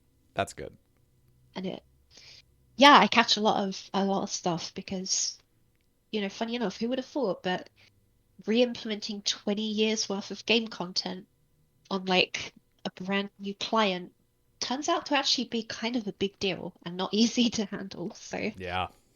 there's lots of edge cases, lots of silly little things that happen sometimes that's particularly interesting. But yeah, I get to spot it by doing all the quests one by one on my hardcore. I think 117's HD is a masterpiece. I think it's amazing, and I'm really glad that with the uproar of the community that Jagex allowed it to be here. I don't play on it all the time, mainly because my computer's crappy. But it looks just phenomenal. Like it's just so well done. Like there's things where I was just like, how? Like how is this? How is this not Thank you. destroying my Yeah. computer with how like beautiful this is? You know? But yeah. He did a wonderful job, and I think that also, I think 117 deserves a hell of a lot of credit, and I also think that Adam deserves a lot of Oh yeah. credit. He did an incredible job with his GPU plugin, Oh and yeah. he built the foundation on which 117 was able to do art. It was a fantastic collaboration between them, Yeah. and I'm proud of them. I'm glad that it got to see the light of day. Yeah, it's amazing what the community. It's just like not even amazing. Like amazing is like an that's not giving it enough credit or oomph to it. But it's just like we don't deserve the community we have. Things like this, We like don't. you seriously, like I remember just Runelite, like without this HD. I remember thinking because I used to pay like $4 a month for OS Buddy Pro, Yeah, I and know I just that. remember thinking like, okay, if anything came out, like if Runelite came out, I swear to God, I would be willing to pay. I okay, please don't let this happen. But seriously, I think I'd honestly be willing to pay $50 a month to play on Runelite if it was like a charge thing. Oh, you Like, would you? Oh, fantastic. All right, thank you. no, Much I in just mind, I think Mr. I just think of like how incredible this client is, and if they did like, and it's a blessing that it's just completely free and everyone uses it.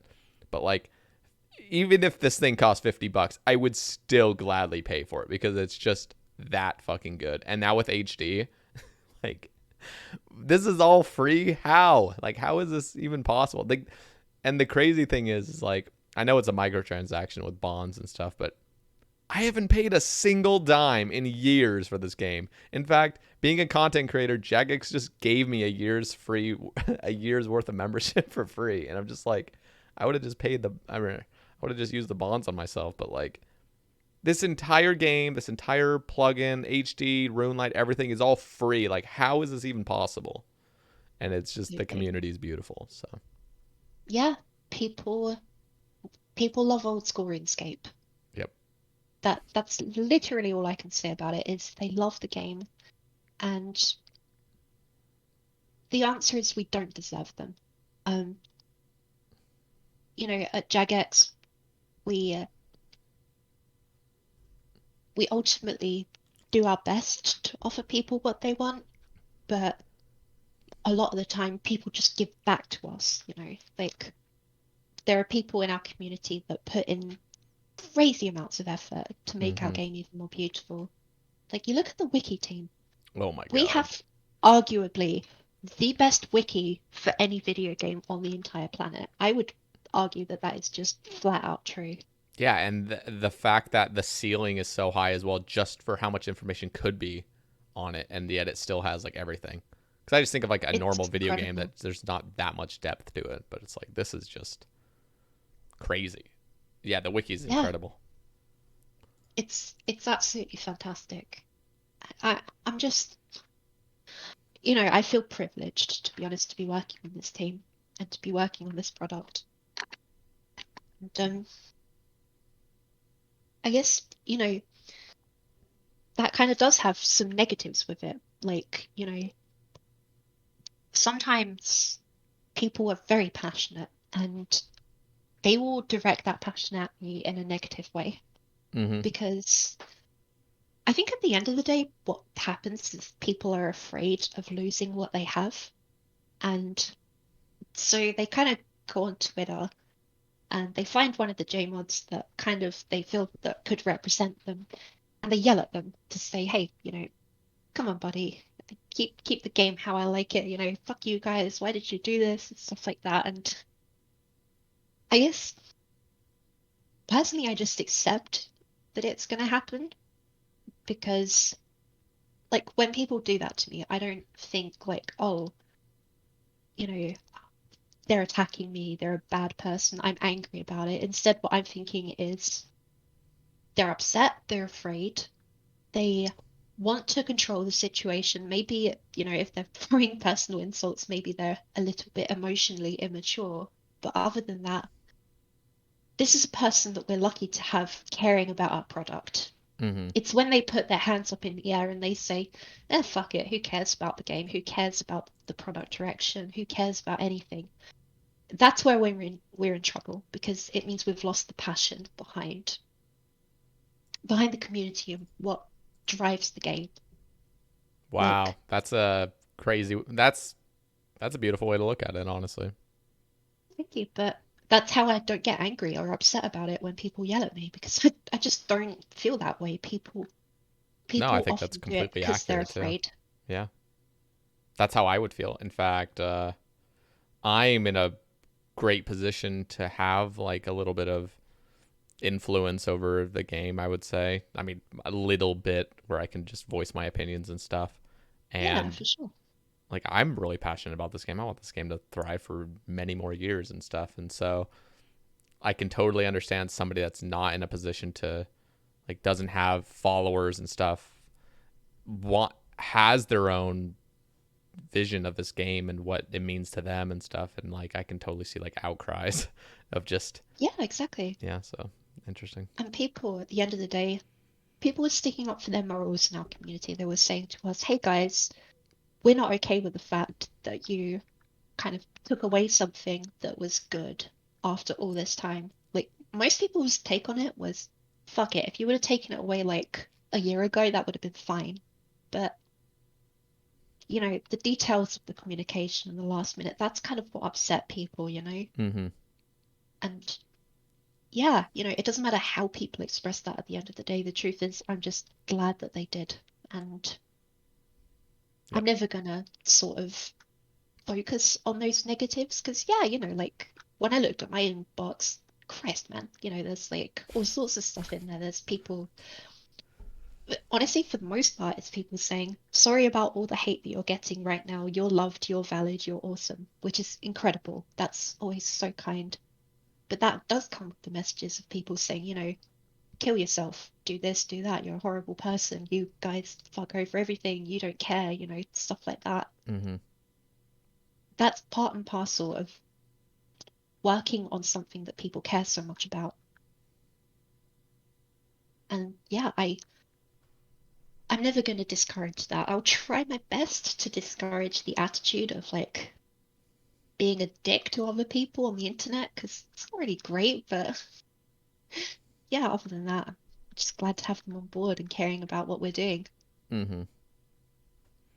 Yeah, I mean personally as a player I was seeing HD being held back, and like I was never super just like, oh, I need HD and stuff. I didn't really care either way, but it is a huge update, and to not know how it would change the game, like I don't know who, like what's the main guy that like, the higher ups or whatever that decide whether or not it's going to come out and stuff, but I can definitely see as a company something so drastic happening to your game, like a complete visual like change to the entire game. I could see how that could have like negative effects toward a business and stuff. Definitely. So I definitely try to see it like both ways. But now that it's in the game, I don't see there's like no negatives to it. Everyone's just happy, and the game still looks familiar. Like it's still the same game. It's just slightly enhanced. And so that was the thing that was, if they had just changed the graphics completely to like RS3 or something, that would be a little different. But like, yeah, interesting Yep. how just positive everything's been since it got released. I don't feel like there's been like any negatives really. Yeah, the truth be told, um, at Jagex lately we've been doing our best to like kind of reinvest into our game and to do the things that really we need to have seen for a long time now. Like, people are talking about the Steam client and they're saying it's worse than Runelite. Guess what? I agree. It's actually worse than Runelite. It's got a couple of really, really quite nice features that Runelite does not.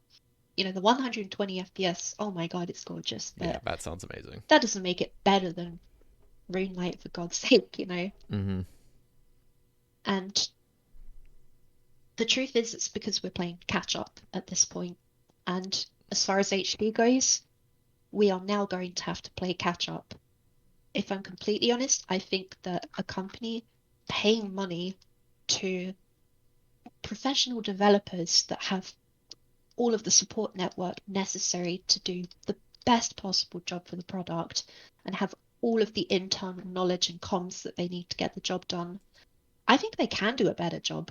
And that's not to put down the crazy, amazing things that people like 117 and Adam have done. It's just at the end of the day, if you're paying for something, if you've got the resource to do so, it tends to actually come out a little bit better because you've got multiple people looking at it and they're financially incentivized to do so, you know.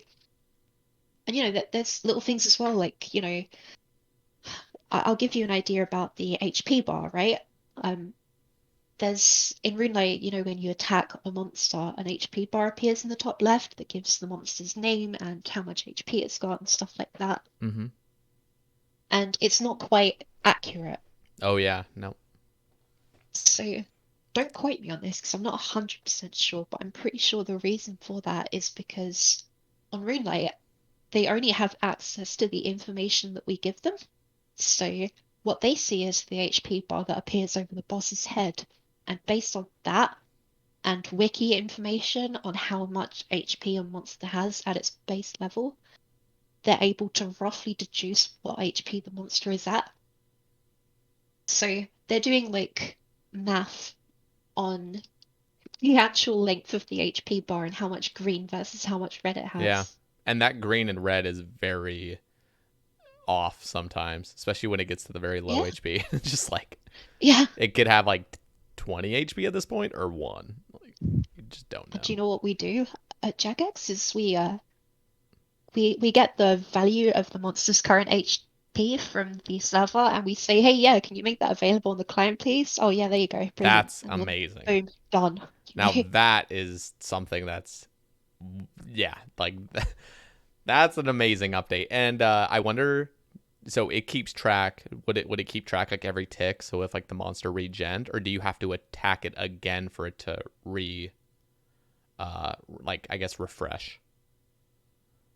Actually, I'm not 100% sure. Because if it could do it like all the time, like every single tick, it's like checking to see if it like regened 1 HP. Oh my god, like that would be incredible, like it's actual precision. But if you're attacking with a 5 tick, yeah. I mean, I do think we have that because we do have the HP bar currently on Steam. That would be amazing if it was perfectly precise. What I would hate is just, I mean, it would still be great. It would still be an upgrade. But if it was like every time you attacked, then it would refresh. Because sometimes you don't know if it's going to regen like right then. Exactly, yeah. Also, okay, I don't know if this is even possible, but what would be really cool is if you could actually have a visual cue of when a monster is about to regen. I don't know if that's possible. Visual cue about. Yeah, like because that is an issue, and I can totally see it with like speed running to almost know exactly how much HP it has, and then to know exactly when it's about to regen. So you always know like your next XP splat is gonna be it. It's gonna finish it off. Not like that's really interesting. Not like that's crazy necessary, but just that little teeny level of detail could be really huge. Absolutely, I love it. I think as the Steam client moves on, like right now it's doing okay, but it's got a ways to go.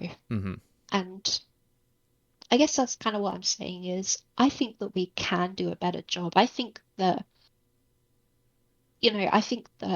our in-house engine and art team that have defined this game for years and how it looks, when it comes to them working on an HD job together, they can and they almost definitely will do a better looking job. But we do need to fund it. We need to fund it. We need to put aside the time and we need to do it. And that's kind of what we've agreed that we need to do at Jagex, really, is you look back at Runelite, for example, and originally we tried to ban Runelite because it just offered things that we couldn't really offer at the time. And so then we kind of realized that the only thing we could really do was play catch up and just, try and compete. We got some money, so why not reinvest it into our product? And yeah, we're making gains. We're doing pretty damn good, to be honest. It's been really nice to work on the enhanced client project, and I just love it to bits. Personally, I think this kind of work, I think it needs to go on forever. That's just me, but I Yeah, think that, no, I haven't. in 10 years from now, I'd love to see more little plugin updates as people realize that there's still little quality of life things they want from the game. Yep, I haven't even tried Steam Client, but there will be a day probably where I will find it more enticing. Who knows how long it'll take, but I A trust. little while. Yeah. I made I made an XP tracker recently, so that was fun. That should be out soon. But Ooh. yeah, that was my most recent job on the enhanced client, and yeah, it's pretty fun. I It's basically Runelite. I basically took Runelite and I was like, okay, let's do that. yeah, I mean, but that's the thing. Like, you don't want to completely reinvent it. It's, you want to keep things very familiar, but just have little enhancements that might be a little bit better, because you have the Yeah, tools to do it. So, there's little things that I think could look a bit more old school. Like, I'm not a huge fan of the Runelite's kind of like black motif that separates the Runelite features from the game itself. mm, I kind of like our sidebar a bit more. It definitely looks more old school. And, but at the end of the day, the functionality is basically the same yeah. thing, except that there's a couple of extra things that I just happened to have access to, such as like all the new HP bar stuff work that we did, that kind of work, it it has value long into the future because the HP bar job literally ended up giving me variables and information that I needed to work out exactly how much XP in each skill given from each monster when you are in a given combat stance. So whether you're ranging, whether it's long range, whether it's magic casting, stuff like that. And like, so it was so cool because it meant that what I could do with our XP tracker is you can attack a monster and immediately the XP tracker will just say exactly how many kills until the next level that you will Oh, have wow. in that style. Yeah. So, that kind of work just pays Yeah. forward into the future. You can offer so many new features based off that. So, it was at the time it was just the HP bar, and now it's also part of the kills until level part of the XP track, which is it's really useful information. People like knowing that. Yeah. It just keeps building on. That's awesome. Yeah, that's Yeah, it's exciting it's stuff. lovely. And I'm glad that Jagex as a whole is deciding to invest more into the game. And, like, not like to say they didn't before, but it's cool to see things that are actually coming to fruition, like the Steam client and stuff. We're expanding. I mean, like what was it like a couple years ago? It must be like what, 10, 15 people on the team, and now it's like I don't you even, look at our yeah, news posts and there are it's like so many 50 and people. like yeah. And you probably don't even know them all personally, do you? Because you just work from home. By personally, do you mean like by I, name or do you mean like I guess, like, do you by even know them? Like, I don't know. Maybe you know their names, but, like, you probably don't associate with many of I them. I'm assuming. I have no. I'm just talking out my well, ass right now. I'll be completely honest with you. I'm probably one of the most sociable people. Like I will talk to literally anyone from like junior to exec level in any department and just like have conversations with people because I like to do it. That's But awesome. like, yeah, I'll talk to pretty much anyone. So you're There's a probably few just people though. super excited for everything to kind of go back to normal and go back to the office and stuff. Like, that's. Honestly, no, I love working from home.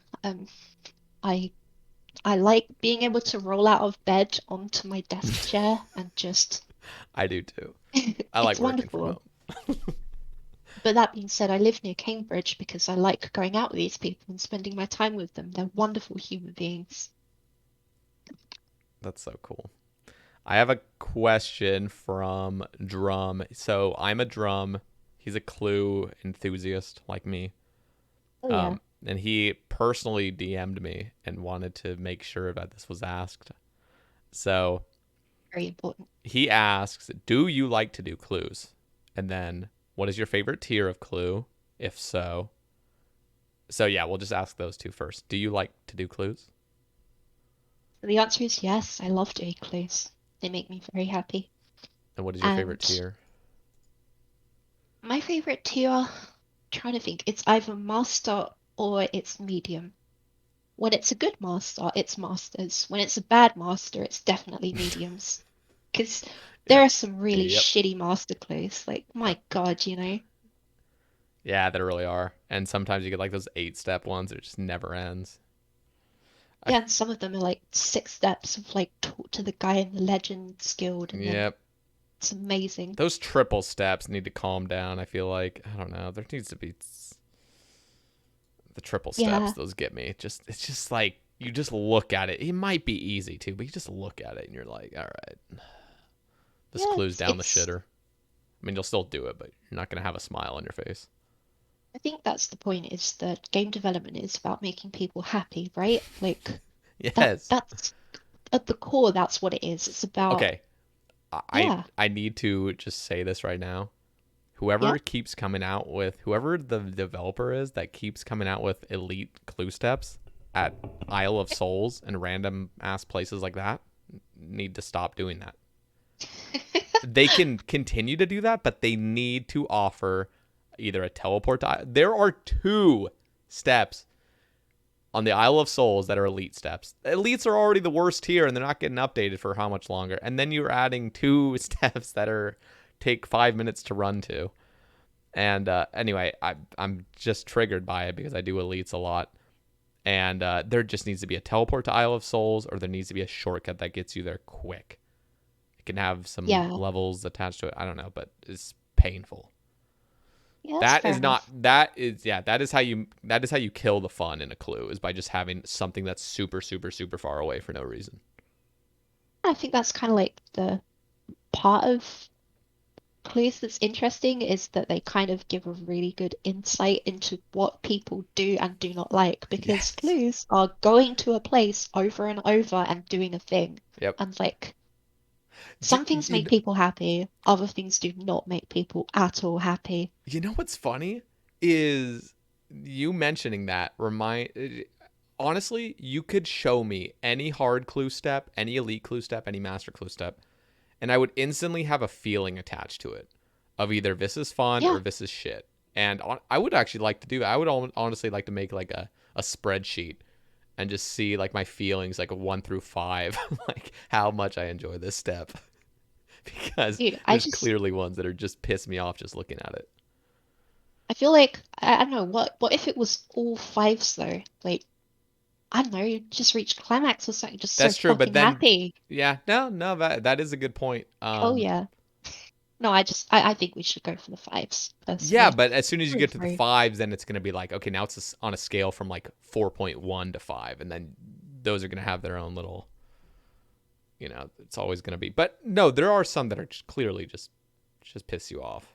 So All right, for mediums, dig, sorry, do the, oh crap, I forget what they call it, but the Yuri clue, do that in the mausoleum. How does that make you feel? oh my god, that one's horrible.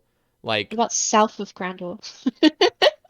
yeah, that one's pretty bad too. At least, okay, so yeah, I don't even know how to pronounce that thing. Mali, what's the place called?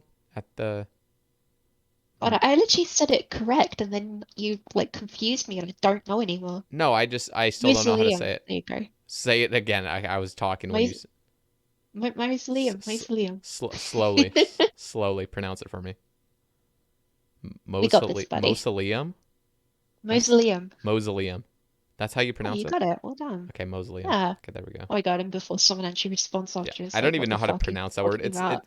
It's the same thing with like playing a game in silence for so long, and then as soon as I started streaming, I realized like, how do you pronounce this out loud? Like physically say this with my mouth, because like you know how you just kind of like interpret words in your head, but you never actually have to Yeah, say yeah. them, and then just as soon as you're forced to say them, you're like, how the hell do I say this? You're just like, okay, stream, now let's go to Burger de Route. And then we're gonna be heading off to Mayor Deitch. Shit, man. I don't know what I'm talking about. Yeah, no, that reminds me of just my first time streaming and seeing like Twitch names, even where like I would, or I see a person's RuneScape name and then they'd come to my stream.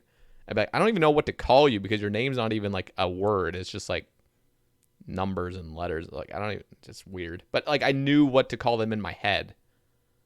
You know, it's So, like, so strange. so I've got a question. Okay. So I don't know if a lot of the stuff I get as a woman streamer is because I'm a woman or if it's because I'm a streamer. But a lot of people will join my stream with very not okay usernames and try and get me to say them or pronounce them. Is that just a stream thing in general, or is that guys like fucking with girls? No, that's a stream thing in general, and at least for me, it felt like I was getting it more starting out streaming. Exactly. And Okay, that's and something. the other thing is I was on edge a lot more when I was streaming initially. And Absolutely. so even like a name that wasn't inappropriate or had no alter motive to it, it's just like I would trick myself into thinking, oh, this might be bad, and then I would just, you know, Oh, I, I don't know. I don't even care about it. I just literally like, I'll just read someone's name straight off the screen. I'll just be like, come dumpster 27. How the hell are you doing, my friend? You know, like, just, I love it. Well, I think it's great. there's a difference between that silly trolling and then like actually like bad names Oh, that yeah, yeah, I that you see. don't I haven't know. got Yeah, anything like that. Yeah. yeah. So yeah, I enjoy the funny names that are just they're just playing like lighthearted funniness, but yeah, then there's it I've goes a never little had bit too anything far. unacceptable before, but yeah, I get That's rid of good. people like that very quickly. So drums last thing, and we have discussed this is what do you think of a mimic themed pet? Perhaps a dust as a reward chance from the mimic to apply to the bloodhound as a transmog. I think this is a fantastic idea, and I think it should be an attachment to the bloodhound. You like it? Yeah, and it doesn't have to be anything crazy. I was talking to Drum. I was like, what if it was like a 1 in 25 or something from the mimic to get this dust? And then you just apply it to your bloodhound permanently, and then you can just transmog it into a little mimic following you around. Yes, we tend to do like a pet at a time, don't we? So like we never really release a pet with transmogs. We like make you grind for it, you know? Yeah. So I guess my question would be, do you want to see a Clue expansion again? And if so, what would happen as part of that Clue expansion? There's definitely a lot I want to see happen with Clues, but um Okay, so yeah. personally, I would need to get like hyped up for it, and so you probably have some ideas of what you would like to see, and that might hype me up. But personally, I don't even want to see another Clue expansion for like 2 years, and because when I think No, of Clue expansion, I think of Grandmaster Clues, which I'm really scared to bring them out prematurely. I just I guess so. But I don't think about Grandmaster Clues. That sounds it's see kind of hilarious to think that's what of, drama's but started to get me kind of thinking about. I was like Grandmaster Clues. I'm like I no, like I think we're too. It's too early for that. We got to wait a couple more years, I think, to ever even come out with that. But yeah, like clue expansions are cool. I think the thing that needs to happen first is reworking some clues. I made a video with uh I made a ramble with Guppy. We were just talking about elite clue rates and how they're fucked. And so first things first, I think things need to be rebalanced. I have my own opinions on the things that need to be rebalanced. Personally, I think elite clues should. Well, Elena's already confirmed that there will be a question on Poll 76 that's like fixing elite clue rates to be in line in between hards and masters, which would be nice.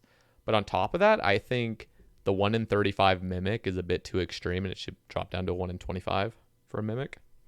And like right. things like that are great clue expansion or clue updates that would be very, very nice that bring balance to clues. Because like the majority of the community sees an elite clue and they just instantly think master clue. Yeah, same. I do that all Yeah. the time. And oh, here's the other thing. I know I try to hold myself back. So I've had a J mod. You're the third J mod to be on, and I try not to just spew my agendas because I can. But Sae Bae agenda. it's in the back. I can see it. There's a painting. Oh, did you see that? You saw the painting, right? I don't It's a remember. Sae Bae agenda painting behind me now. It's on my last Oh like my two God. streams or something. But that's what No, I Nunu. haven't seen it yet. Yeah, that's what Nunu Nels painted me. Just a little Sae Bae agenda to always remind people. I love But it. uh last thing I'll spew out for my Sae Bae agenda, and we'll move on to a different topic, but Master and Grandmaster tiers of the combat achievements. I'm going to advocate for this now. I don't think there's good enough rewards for it personally right now. And it doesn't need to be Yeah. too crazy, but I think for completing Master, you can get a Master Clue 5% more often from lower tier caskets. Mhm. So I think that's perfectly rational. I think that's a good thing. And it's not too OP, but it still would benefit. And it even gives more incentive to do your elites. Because if it rounded up, like if it rounded correctly to make Masters give instead of a 1 in 5 from an elite casket, it would be a 1 in 4. Like that alone would be like huge. Like you'd almost want to just do your elites so you get that bigger chance. Yeah, And I mean, sorry, go ahead. and then just the last thing I was gonna say was just Grandmaster would give a 5% higher chance of a mimic spawning. So just my I 2 cents. I agree, but I'm gonna say I think that as far as combat achievements goes, I think the best is yet to come. I think that where we released it, it was already incredible the amount of work that went into it, and it kind of just felt a bit final in a way. But when you think about it, old school is just gonna keep um pushing out updates through and through. There's going to be more bosses, there's going to be more raids, there's going to be more things. And combat achievements is not just now, combat achievements is in the future of how we actually, design bosses. Yeah. I'm not sure if it's going to be straight up like, oh, we'll release a boss with like 10 kind of combat achievements, or whether it just comes after we know a little bit more about the metas and stuff. Hmm. But that being said, it's like we are going to have to update combat achievements over time. We are maybe going to have to update the rewards to match the new bosses and the things that we tend to release with them. Have to provide more of an incentive. And, to be honest with you, I think that a lot of the thing right now is that people have already beaten most of the bosses in old school RuneScape. People have, they've been doing Commander Zilyana for years, so Mm-hmm. when they hear that there's a new task associated with Commander Zilyana, they don't necessarily think, you know, woohoo, new content, let's go. I think that you get the value out of combat achievements. It becomes the thing that people do and the thing that people care about when we release raids free, when we release a new boss way into the future.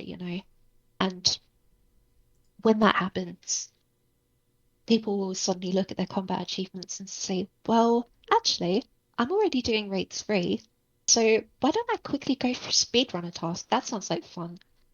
And that's what's going to get them interested in that, and then they're going to be thinking of the other kind of rewards we can offer. Mm-hmm. I think you're going to see more and more value coming out of combat achievements as time goes on, and I think that's what all the best updates in RuneScape history have had, is they don't come out the gate with a bang. They slowly creep into the meta until it's what everyone loves doing with their time. Yeah. No, I agree. I think it actually I would argue that it did come out with a bang though, at least in my opinion. I thought With the streamers, it was amazing to watch people. first day of that was so much fun. Like it was so tilting. I was at DK's for like 4 hours straight trying to fucking one shot to it at the same tick. That literally took me 4 hours. Didn't you chin them in the end? Yeah, but I was wearing a ring of suffering at one point, and so the recoil like hit one like a tick before, even though the chin hit them both at the same time. So the Love to see it. oh my god, I was tilted. And then I disconnected randomly. Uh and then I DC'd at DKs with three of them on me basically. So I was like, it's like guaranteed death. And I logged in with 2 HP, insta died. So like I even survived the whole DC, but yeah, I was tilting. Perfect. Oh Yeah, I can god. understand that. You know what I want to see? I want to see a hardcore complete combat achievements. That I'm down. see, I'll do it for you. you'll do it for me. Yeah, hell yeah. I mean, I could do the Infernal in like 2 hours. I'm close, right? You know what's crazy is so like when Theater of Blood came out, I was thinking like there is no way like in hell somebody's ever gonna solo this. And then on top of that, I was like, well, no. Initially, I was like, there is no way in hell a hardcore will ever do like Theater of Blood. They're suicide, like they're crazy. And then Absolutely. people just started doing it. Now it's like completely normal for a hardcore to go there. And then AColdOne soloed it on a hardcore. Like what the fuck? Um, He's amazing. and so you see progression like that where like initially you're just like there will never be a time where a hardcore completes Theater of Blood. Plenty of them have now. And yeah, like I just see combat achievements initially right now. I'm like, there's no way in hell a hardcore will complete this. Just simply the one where, well, I guess the Hydra one you don't have to be at 1 HP. I guess when I saw the Darok Hydra one, I just assumed you had to be at 1 HP, but I don't think you have to. You just have to kill with an axe, correct? I don't even know anymore. I think it's just kill with an axe, Remember? but I don't know if you have to be 1 HP or not. But Yeah, I love it though. yeah, Wait, is that the no pressure one? what is that? Do you have to be 1 HP or is it just use a Darok axe? Let me just look it Kill up. the Alchemical Hydra using only Darok's Great Axe as a weapon whilst having no more than 10 HP throughout the entire Oh, fight. there we go. Yeah, 10 HP. That's it. Yeah, that Oh, great. that alone, I probably died 9 times, and I thought it would be easy as fuck. And I died 9 times, and I had no pressure of like a status being held with it or anything. So just a hardcore doing that alone, it's just like, oh god, I need a. That's content right there. By the way, that's true content. Yeah, I imagine it's just like we'll have to define metas, right? Like whenever we make steps like that, the thing is that what people do in their brain is they decide to try and do the thing that comes easiest to them. They're like, oh yeah, that's fine. I can just, pray correctly like a normal person. That's fine. And then they get hit with the lightning inevitably and they die. And Or the like, acid that just randomly spews out. exactly. And so then people are going to say, okay, well, here's how you make sure that you never get hit by the lightning. There'll be like a Slayer music kind of like guide, Yeah, on how to avoid getting hit. And then that's when the hardcores will come in and start doing it. Is that's they'll go, true. okay, When well, there's like a if I can do a super, method, yeah, a if super I can put defined my meta tile for it. markers down on Runelite and like not screw anything up, then Yeah, I'm Gucci. yeah. No, but it is really exciting the way you put it though. Like, there's so much more to combat achievements in the future. Fighting. The Yeah, problem, it's like, the problem with me is like I like to complete stuff and then have it completed. So when like every month there's like a new, oh, gotta go reclaim my Zook helm, gotta go reclaim. It's like, oh, god damn it, and it's like they're grandmaster tasks inevitably. So it's just like how do you feel then about the quest cape out of interest? the difference with the quest cape is quest capes. It's there's like two types of quests in my mind. There's one that's just a quest you do that's like super easy and you just do it to reclaim it and everybody can do it, like a noob can do it.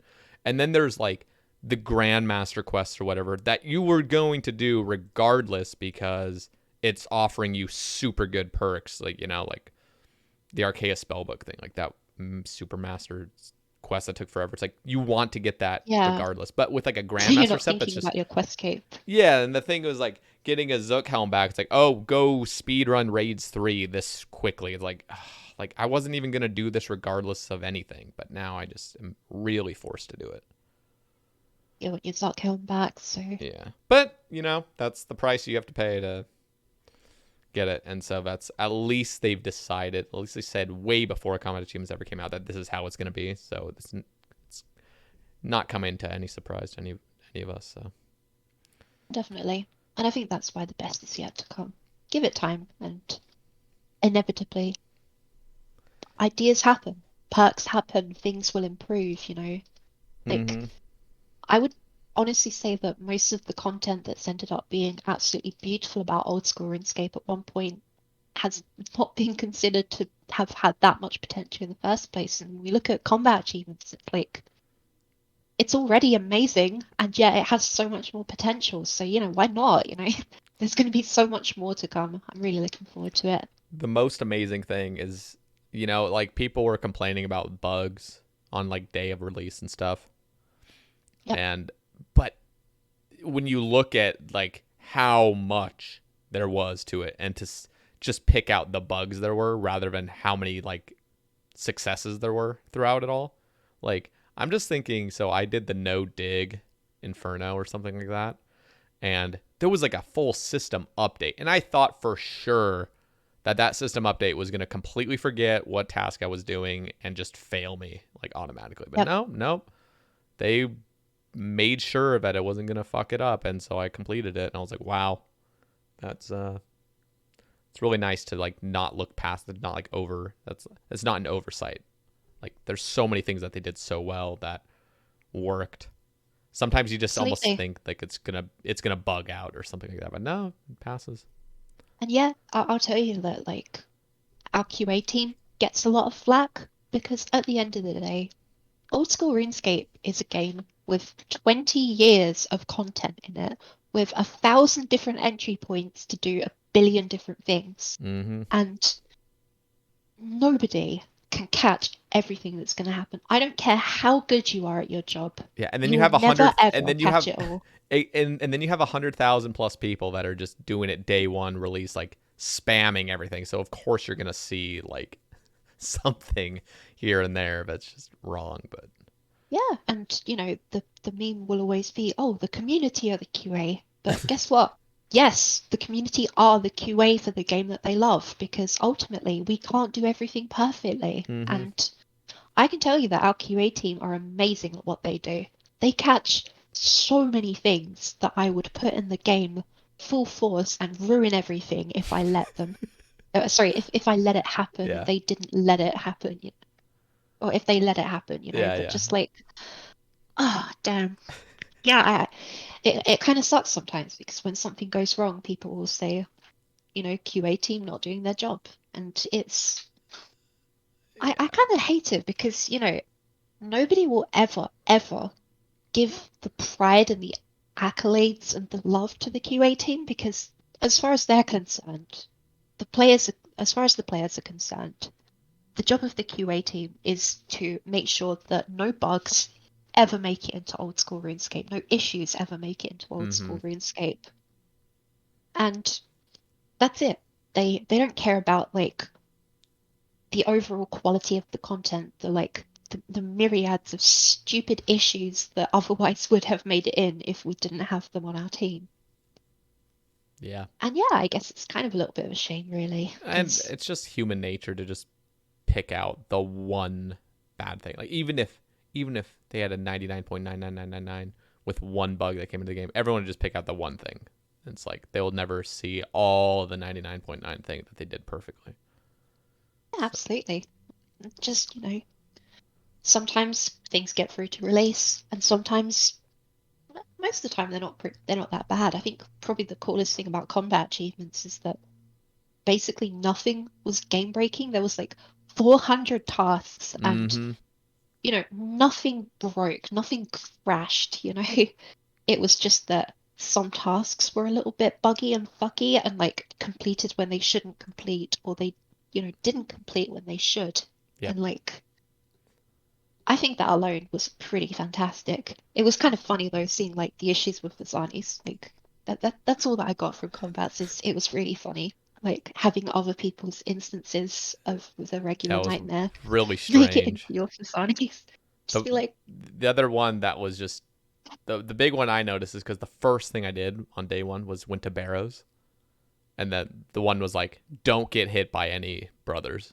And I was just yep. like, Wook's calculated. It's like a 1 in a million chance to like have that happen to you. I was like, Jesus, like, and but yeah, like it was just fixed later. So Wait, no hits at all? Like you couldn't take a single bit of damage? like you had to not let any Barrows brothers attack you.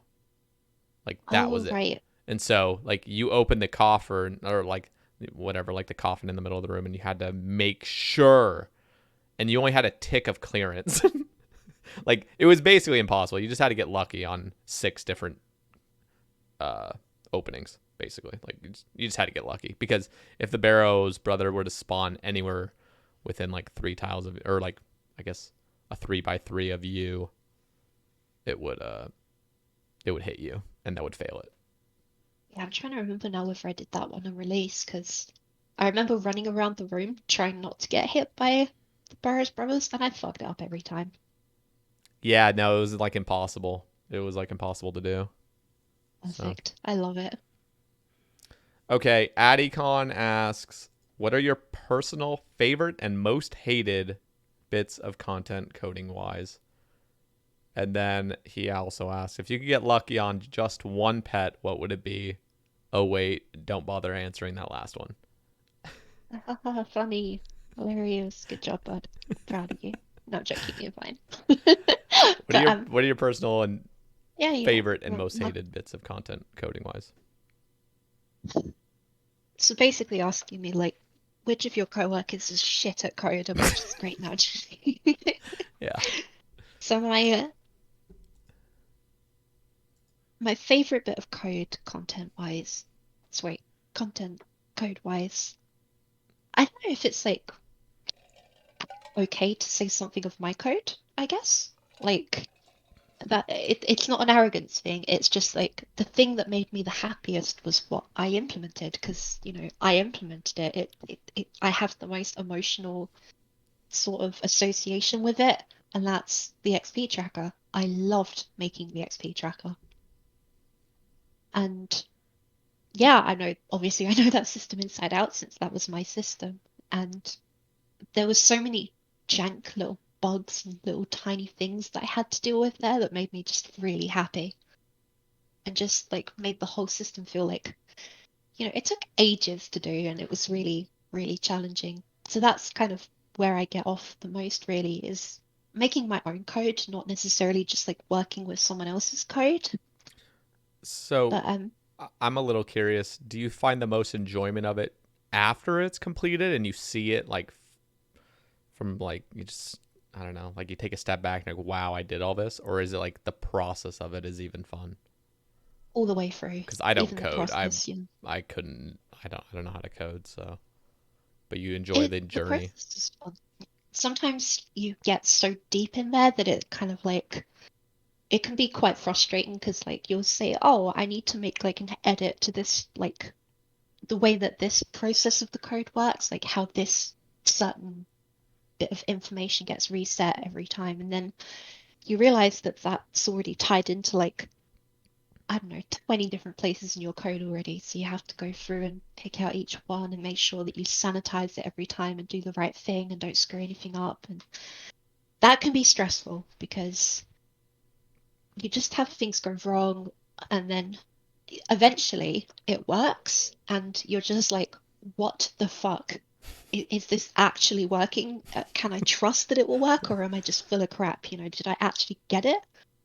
That's if I was a coder, that's exactly how I would feel. Is just like there would be just something hidden that I just would never find, and the whole thing would just be broken forever. I just feel like there's always just gonna be something that's just fucking with it, and I'll never be able to find it. That's why I love our QA team because ultimately they test nearly everything that the user will ever do with it and also whatever they can think of that the user probably wouldn't do. That's And crazy. it makes a huge difference because, yeah, there's going to be edge cases and there's going to be fuck ups, but they are going to reduce that by a lot. So the confidence it provides me, it's just incredible, really. That's awesome. Like Mob Gecko was the guy who was doing all of the QA work for the XP tracker, and he was just exhaustive with everything. And yeah, I feel really good now because the XP tracker was huge and it was scary and it was my favorite, but it created a lot of anxiety because, I don't know, there must have been like 1,500 lines of code in there, and it was just, to me, that's a lot of code. There's a lot of Yeah. like system interaction there that was quite scary. And yeah, I was scared it would all go wrong, but yeah, now it feels pretty good.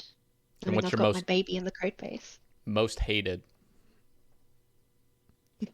My most hated piece of code. would say the thing that I hate the most about code is when you can't detangle it very easily. Um, the old school RuneScape code base is a melting pot of different code. So you've got good stuff and you've got bad stuff, and when it's good, it is damn good. But when it's bad, oh my fucking God, is it bad? I'm I would just say, I'm sorry, go just ahead. I was just thinking of like Mod Ash reworking the POH and just imagining. I can't even imagine because I have no idea like how to code. So it's just I just remember thinking like that's just gotta be so fucking hard to just replace all this shit. Like I don't Yeah, know. definitely. I think I think that it I think that it depends really. Like I think a lot of the code that we have in the old school code base isn't necessarily as readable as I'd like it to be. And I would say that's most common in interface code. So the kind of code behind things like um when you go to Tempoross and you get like the little heads up display in the top left corner, stuff like that. Mm-hmm. I find that that code is very hard to follow, very, quite honestly, ugly, and just not very efficient. Like, there tends to be a lot of information present on screen, a lot of variables being passed around, and a lot going on. And I'm just not a fan. So, like, that's kind of my thing is that I'd say interface code in old school RuneScape could do a lot to improve. And I've been trying my best to get good at interface code. That's kind of like my thing now is I like to be the person that works on interfaces. So yeah, I would say interface code is somehow the thing that I hate the most and the thing that I love the most when I get to work on it and do my Mm. best to work with it. I bet it's hard to work at Jagex as a coder with like OCD. Like seeing the melting pot, as you put it, of just code. Like, that's just gotta like enrage people. I feel like. Somewhat, but I don't I don't really get angry. I love cleaning things. Like I love the feeling of reaching in and helping improve systems and help people develop standards what they're working with. And yeah, sometimes the melting pot is kind of a bit crazy. It's a bit difficult to work with, but sometimes there is some beauty with like, going back into a code file from like 2005 and just nobody has touched it since 2005. It's like blowing the dust off of a dusty old tome and just Yeah. opening it and being like, oh my God, you know, like who the hell is this Jmod? Who wrote this? And like the code is jank as shit. And the reason that it's jank isn't because they were a jank programmer. It's because they didn't have the tools available to them at the time that Yeah. I do now. And like, the code that they wrote in 2005 was randomly converted with a mass script converter back in the day. So it put a whole bunch of weird spaces everywhere and everything is all over the place and looks strange. And for some reason, there's also some German in there because at one point, German was a language that RuneScape was translated into. Like, Oh my I love god. it. I think that's beautiful. I think it's part of the character of our game. 20 years of heritage. Yeah. So yeah, it's fucking frustrating and yeah, you want to fix it, but God, it's beautiful. Like that post I put of the brooms in the brooms in Lunar Isle that were meant to be sweeping the hall there, but Yeah. Out in instead the they were ocean. teleporting out to sea in the ocean. Yeah. Yeah.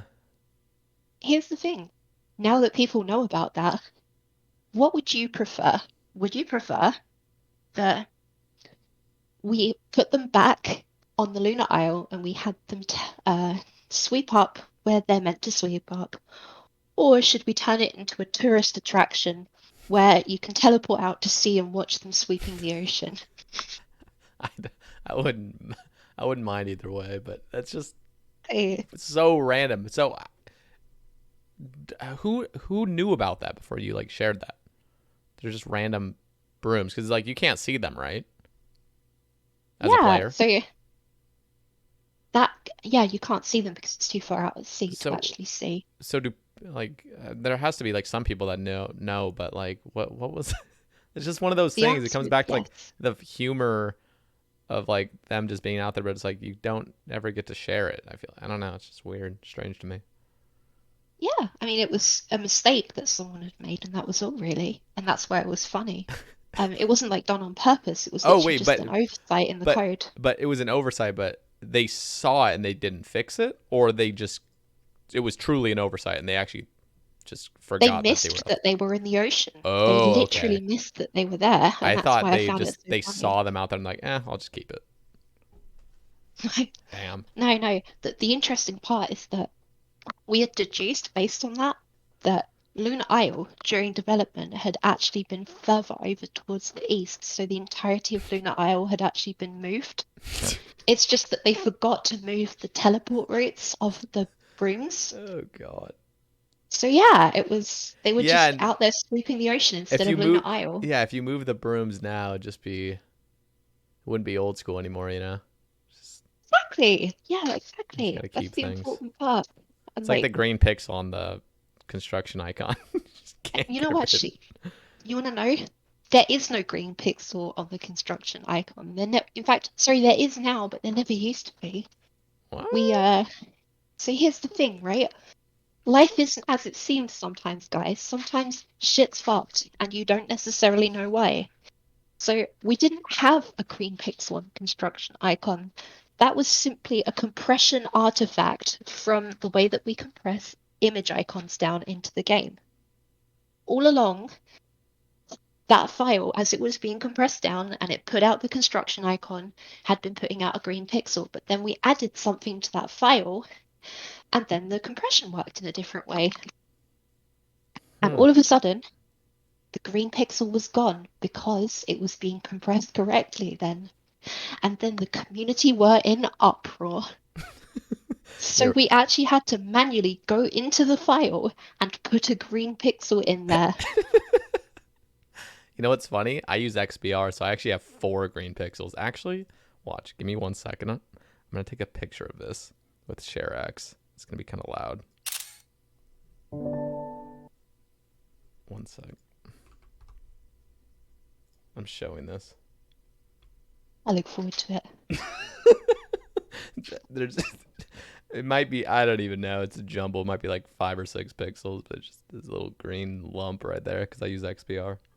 Jesus Christ! Did you know that there was a person? I don't know if it was on Reddit or it was one of my friends that mentioned it, but they always thought that the construction symbol was a dude's fist. Like, so if you're looking at it, like look at the Like, construction symbol. They thought that the blade of the saw was a person's sleeve and that the dude was like putting his fist up in the air. I don't even know how the hell you see that. Like I can kind of see it, but he was just set on like that wasn't a saw sawing wood. It was a person's fist up in the air or some shit like that. And because he saw it right. so young as a kid, he couldn't like unsee it for so long. So it's just a fist going through a wooden plank. Yeah, or some, or like, yeah, I guess. I honestly don't know. It's like, have you ever seen like the Rune Plateskirt and it looks like a bed? Oh no, don't do this to me. Let me Yeah, have a look. I'm gonna have to do it to you. Let's have a look. I'm gonna Looks like show it a as bed. well, just so people see. Oh my God, I literally looked it up on Google and one of the first responses was that it was a bed. It's a bed. Oh no. I'm gonna show the audience. They probably all know what I'm talking about already, but oh, I conveniently have one in my bank. Just take a picture of it real quick. What have we done to this game?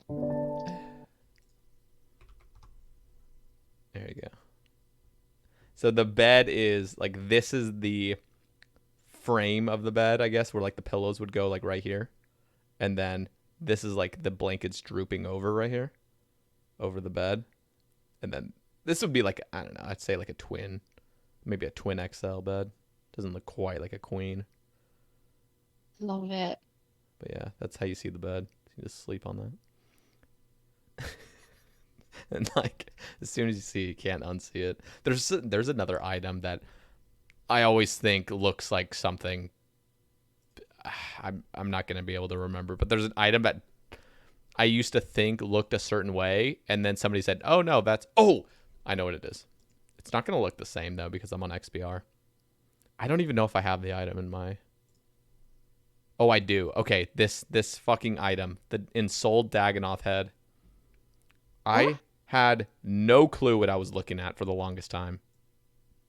Hold on, let me just have a look at it, 'cause it's been a while. That is a head with teeth. Come on. Okay, why the What do you think it hell? is? Why the hell is it? Why is it on its side? First of all, I don't know, man. It's just like it's a fucking I severed didn't. head. I did not know what I was looking at. I did not know this was an eyeball, and I didn't know because I just see every ensouled head as they're facing like upward, you know.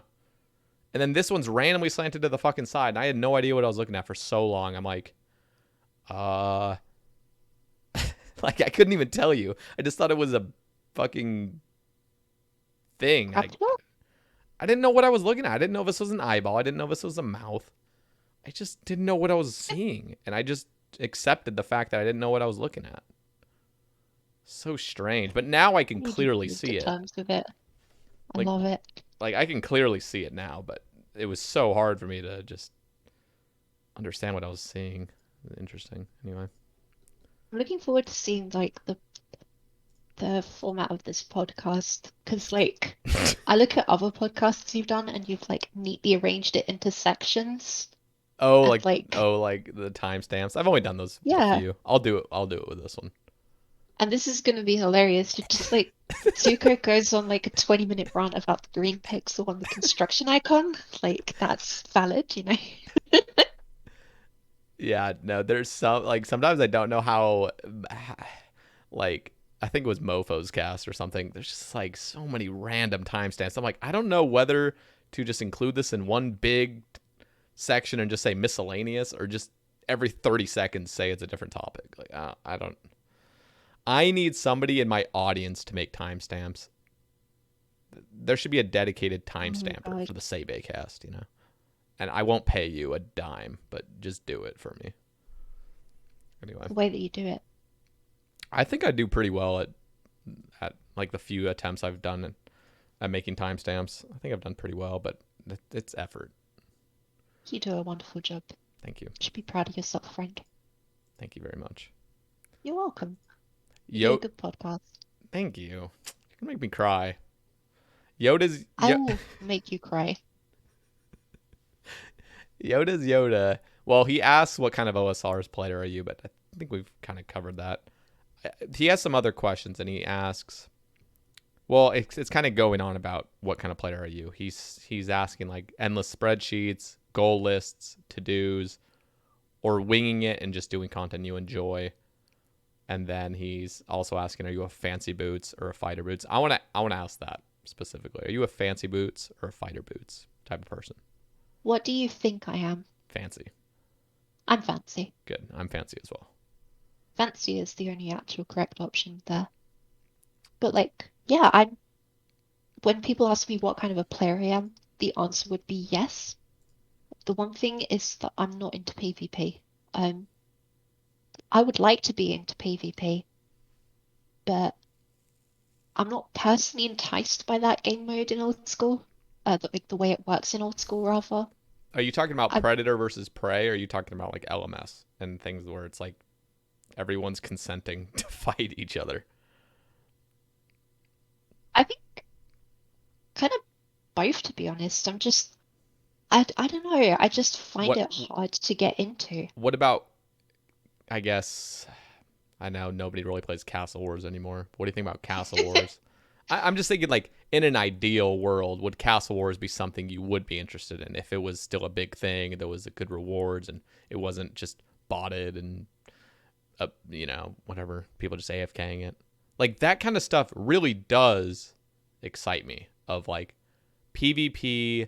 I think, I know Soul Wars tried to be that, sort of, but I think OSRS came out with a blog post, like, a year ago talking about faction wars, something they want to come out with.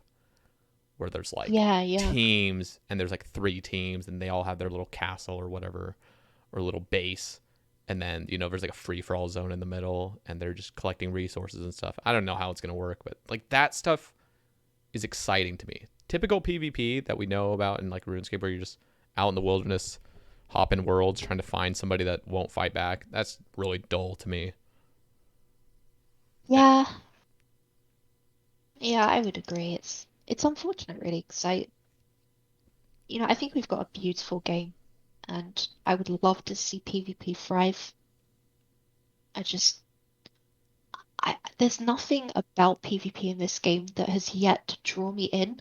Like, I wasn't a big fan of shooters, but Mm, PUBG, I have like 1,500 hours in PUBG because I PUBG love is that freaking game. PUBG was fun in its prime. I used to watch Shroud a lot playing it. That was He was great, and Banana Man and fucking Wadu. They were great. I it was loved so much them. fun.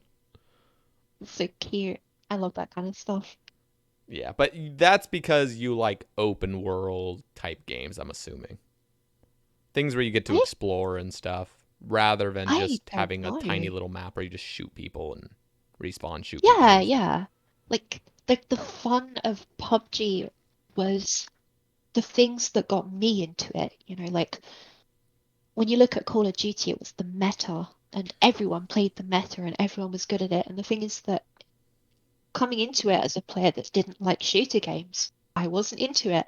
But I was definitely back in the day interested in being a bush monster, just hiding in a bush and just like fucking slaying someone and doing like teabagging them. Like, hell yeah, that was awesome.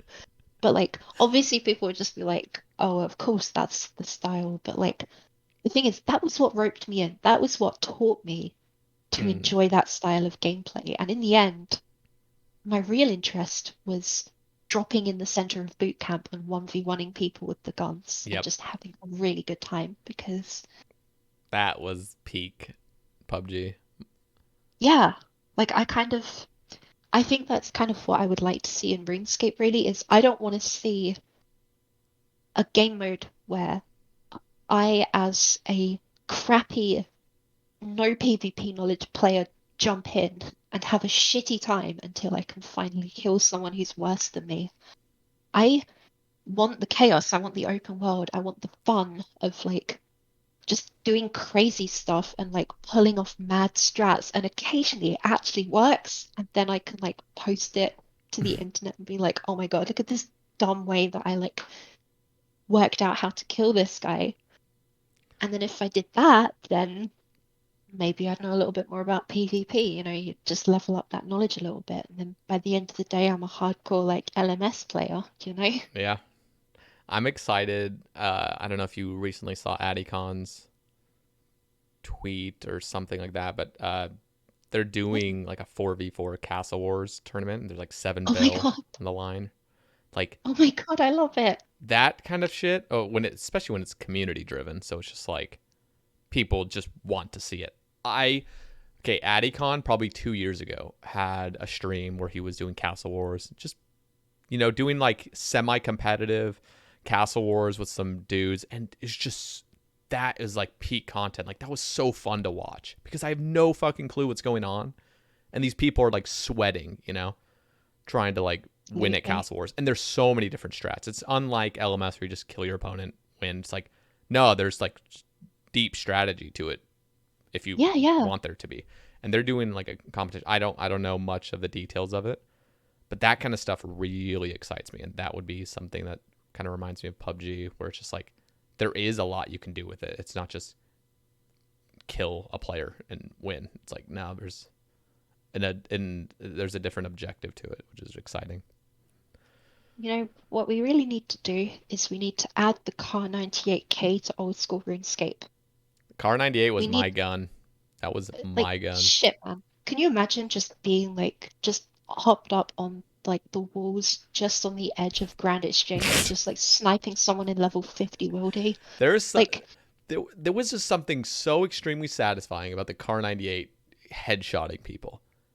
Just like that. I don't know what that feeling is, but it's like I want that. Like that's a good feeling. Is you just I'm After headshots. this, I'm gonna send you a YouTube video. There was this time where I saw a car going through like the blue zone, like fucking, I think 400 meters away or something. And I just like looked at the car and it looks like I'm literally hacking in the video because my gun just follows the car perfectly and I click and the guy just gets headshot and dies. Oh And God, like it that's was it's just beauty. what happens. Like everyone has those moments if you Yeah. play a game for 1,000 hours and Yep. like you just scream and it's amazing. Yeah. That's what we need in old school RuneScape. I need to have that screaming moment as a player that's not actually that good at it, you know? Well, that I will say, just to give RuneScape some sort of benefit, is when you go to LMS and you DDS, like again, you play LMS long enough, you're gonna get some crazy RNG. You just DDS somebody like a 40-40 or whatever it is, like the max in LMS, like 38-38. Just something so disgusting where you just freak out and you're just laughing hysterically because of just how unlucky that person is, and like that's 73, I'll risk it for you. there's something that is really tilting about LMS and very satisfying because it goes both ways. Like you'll get just shat on when a player's just seriously just way worse than you, but you just get Yeah, extremely lucky and you get really unlucky. But yeah, yeah, you can get those really absolutely. lucky rounds where you're just having the time of your life. Absolutely. No, Oh, I want to see some cool mechanics with PvP. I want to see some fun shit, you know, that just imagine if we have like a PUBG style tournament. You just have like, you know, obviously we've got LMS, which is quite a battle royale, but imagine if we yeah, had like the circle thing and it was like a genuinely huge open area and we had more mechanics like hiding was like part of the mechanics as well and people could like blend into their surroundings a that's what little bit and sucks stuff is like there's that. plugins that will just never allow that. It's like it reminds me of like the Ring of Stone that you can turn into like rocks, and Yeah, but it's just like you can't actually hide like because there's plugins nowadays and you're seen on the mini map. But what would be cool is if Ring of Stone like if kind of like removed you from the mini map as well, and that would be like so much fun. just things like that where it's like the plugins wouldn't. I don't know. Like there's things like that that could work, but it's just we live in Pluginville as well. It's just I just love stuff like that. Like, you know, the big moments in PUBG tournaments were never the like obviously the shots of the games were like the big ones that people love to watch, but the big ones that people shared were always the silly ones. Like I think there was one where a dude was like hiding in a bush and his whole team was wiped and he was like 1 on 4 or something. And they just made the dumb mistake of all banding together. And he just threw a grenade out of his bush at them and just killed the whole team and won the oh tournament. god, And like, God, man, I love stuff like that. It's just hilarious. that's awesome. Yoda's last question was, "What graceful color do you Um, like the most?" Rainbow is no, I'm bullshit. No, no, hell no. God, it's Um, so painful to look at. White graceful. I like the white graceful. I think it looks very clean. Me too. I think my favorite though is yellow, the Lova Yeah, King. that's my least favorite. Really? Yeah. I think I would. I think I could change your mind about that. Well, maybe not, but Ow. I will say the yellow graceful it does look like piss yellow, like Yeah, dehydrated piss yellow. exactly. But with the black with it, it's like black and yellow, and then you put like a max cape or an infernal cape on it, and you're looking just like a baller. Like you're just looking like a fucking G. And Do you think it looks like golden then? yeah, it looks kind of golden. It's got that like golden vibes, and I don't know. There's just something about it with the max cape. It's like the red, yellow, and black. Just like, that shit's good. I also like Piscalarius blue or Scurrilous. pis. Did I what did I say? Piscalarius. It's hilarious. Yeah, that's hilarious. Same. Yeah, that is hilarious. What is it? Piscalarius. Piscarillious. Pisca. Jesus, like what kind of names are these? No, They're we were fine. talking earlier about these are all just made up fucking words. I swear to God, like this Okay, is how do you pronounce the yellow one again? Lovakang. Lovacaine. Cane without Yeah, any. Lovacaine. Nah, I say Yeah, yeah, Kang. I will never say Lovacaine. That Lovacaine. makes it sound like you can't pronounce your G's. And I had friends like that that didn't pronounce their G's. And I don't want to sound like that. I would have Lovacaine. I would have a friend that would say Dane instead of dang. And I know this sounds really just dumb, but like it would actually piss me off. But the person actually just couldn't pronounce their G's like that. And so, like, you know, it wasn't their fault, but it just sounded bad. So saying Lovacaine sounds not good. We are so off Fair topic right now. enough. No, we're having a great time. I enjoy it. It- Piscarilius. This is why people pay Piscatorus and $11 a Piscarilius. month. Piscalarius? Why did I always say Piscal? It's hilarious. I need to, like, just look. I just need to, like, see the word somewhere. How do I. It's Gorillius. Piscarilius. Okay. Yeah, my favorite is the white graceful. Piscalarius. Yeah, I would just replace the L and the R.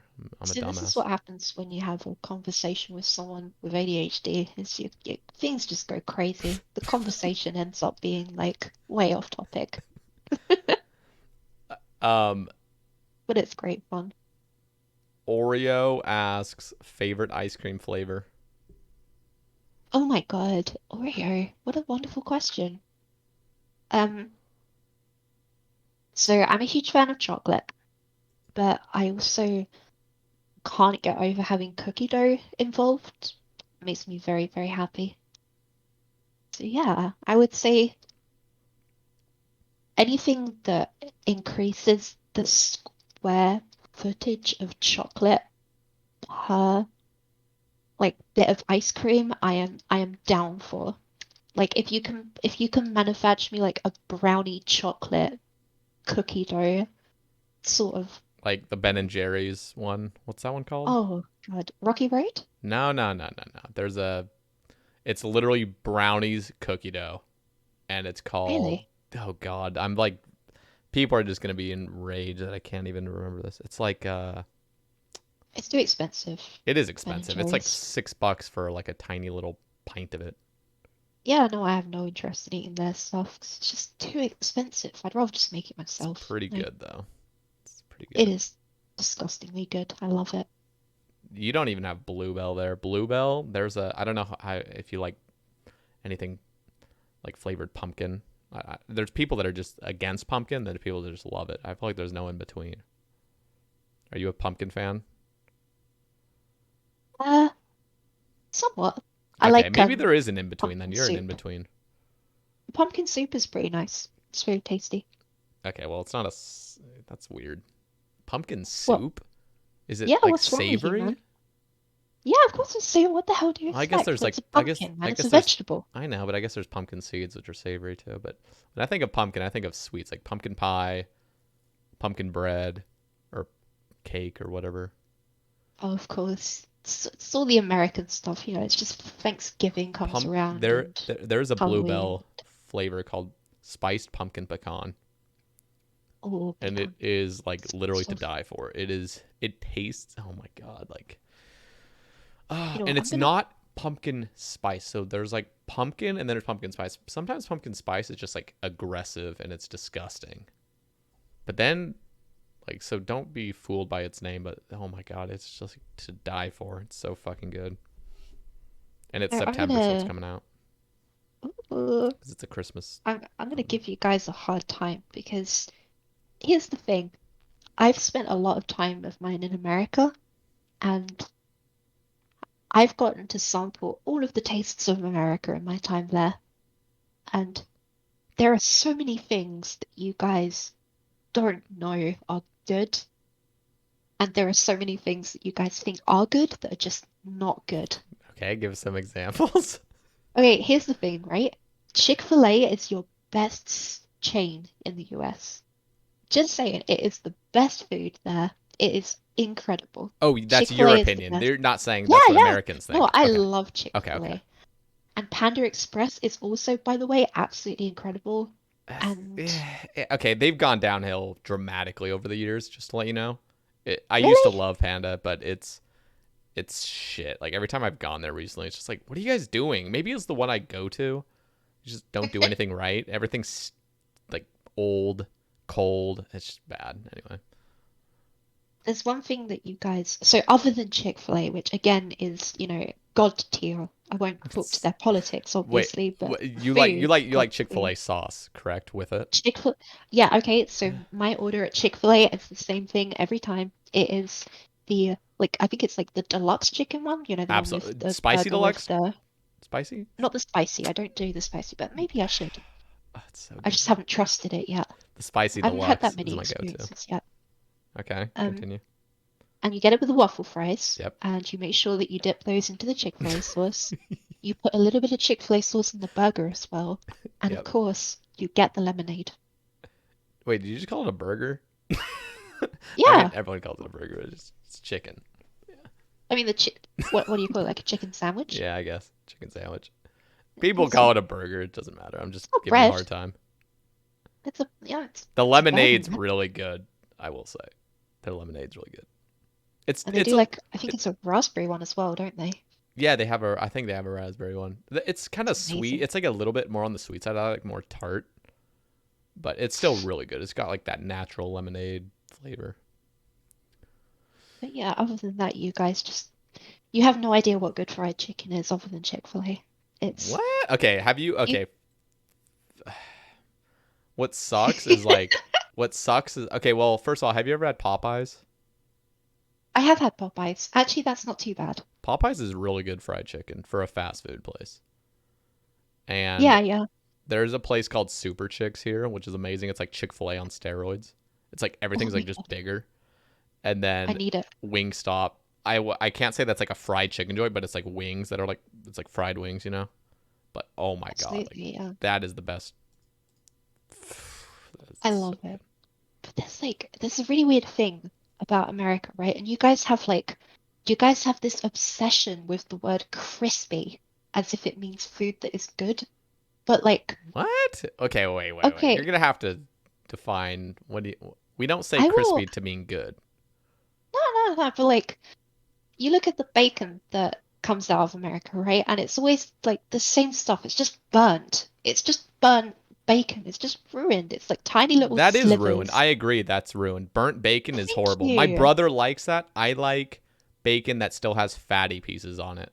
It, But it okay, needs to be thank you. hot bacon. It can't be like cold by that point because then it's kind of weird. But if it's See, like like, hot, but yeah, it's like it's got its like crispy pieces, but it's also got its like fatty pieces because you can't perfectly cook it. Oh, we love things dripping with fat in the UK. So like, if you ever come and see our KFC, KFC is Mecca in the UK. It's like you go there for a religious experience. You don't go there for the food alone. Like, like seriously, but it's a completely different experience than the US. You don't get like the mashed potatoes with gravy and stuff. What you get is you get some chicken and you get some fries. And our chicken is completely different. Yours is like crispy, and then you got like the white meat and the dark meat options. yeah. But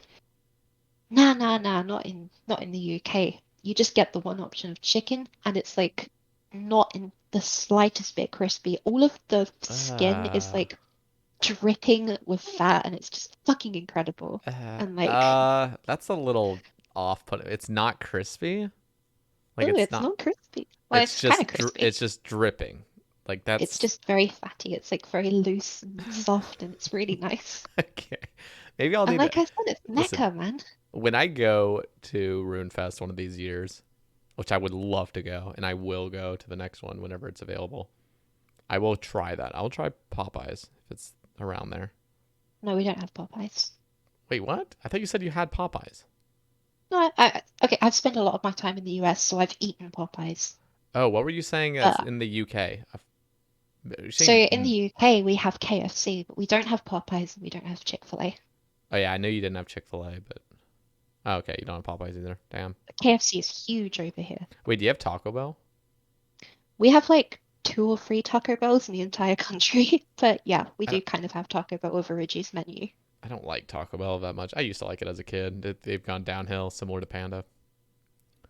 Yeah, Unfortunate. And then there's Jack in the Box, where it's just like if for some reason you have a craving for like two tacos, some like popcorn chicken, some fries, and a small cheeseburger and some mint chocolate chip ice cream, you're good to go. Jack in the Box sucks. That place And it's sucks. all shitty, but if you Yeah. want a lot of shitty food, then there Yeah. you go. Yeah.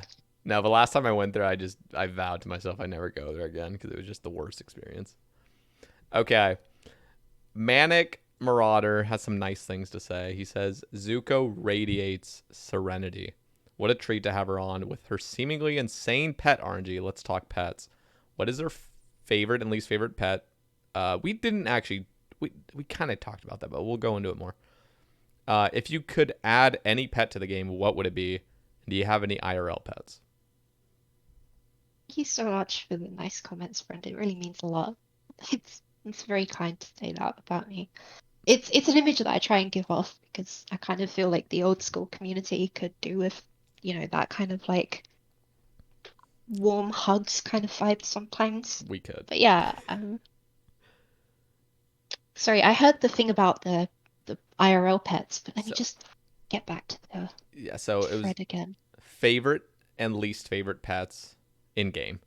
And then if you could add any pet to the game, what would it be? So I'm assuming like maybe I don't know. I always thought what would be cool is like a shaman pet. Obviously that's not a boss, but a little shaman following you would be kind of cool. Pretty cool. My favorite pet is either the Zoc or the Bloodhound pet. They're just so cool. And then my least favorite is, oh geez, they're all so pretty. I love them. But They're not all so pretty. There's definitely one that I hate. do you hate Herbie? No, I love Herbie. I think that's awesome. I'm glad you like Herbie. That's my second favorite skilling pet, I think. Good. Um, I think Rocky's, sorry, not Rocky. No, no, no. Rock Golem is kind of a little bit ugly. I'm not a big Nah, fan Rock of Rock Rock Golem. Golem's cool. In fact, I'm having deja vu right now because I was fishing anglers when I was talking about this on the previous cast. Or not the one with Mofo. Scrotos. That's the worst pet in the game. Scrotos. Like the scrotum version of Skotos. What the fuck? I just call it Scrotos because it's the worst. Its actual name is Skotos, but I'll call it Scrotos, and it Oh, is actually, the most I, obnoxious, annoying, ugliest pet in the entire game. And that is valid. it stomps.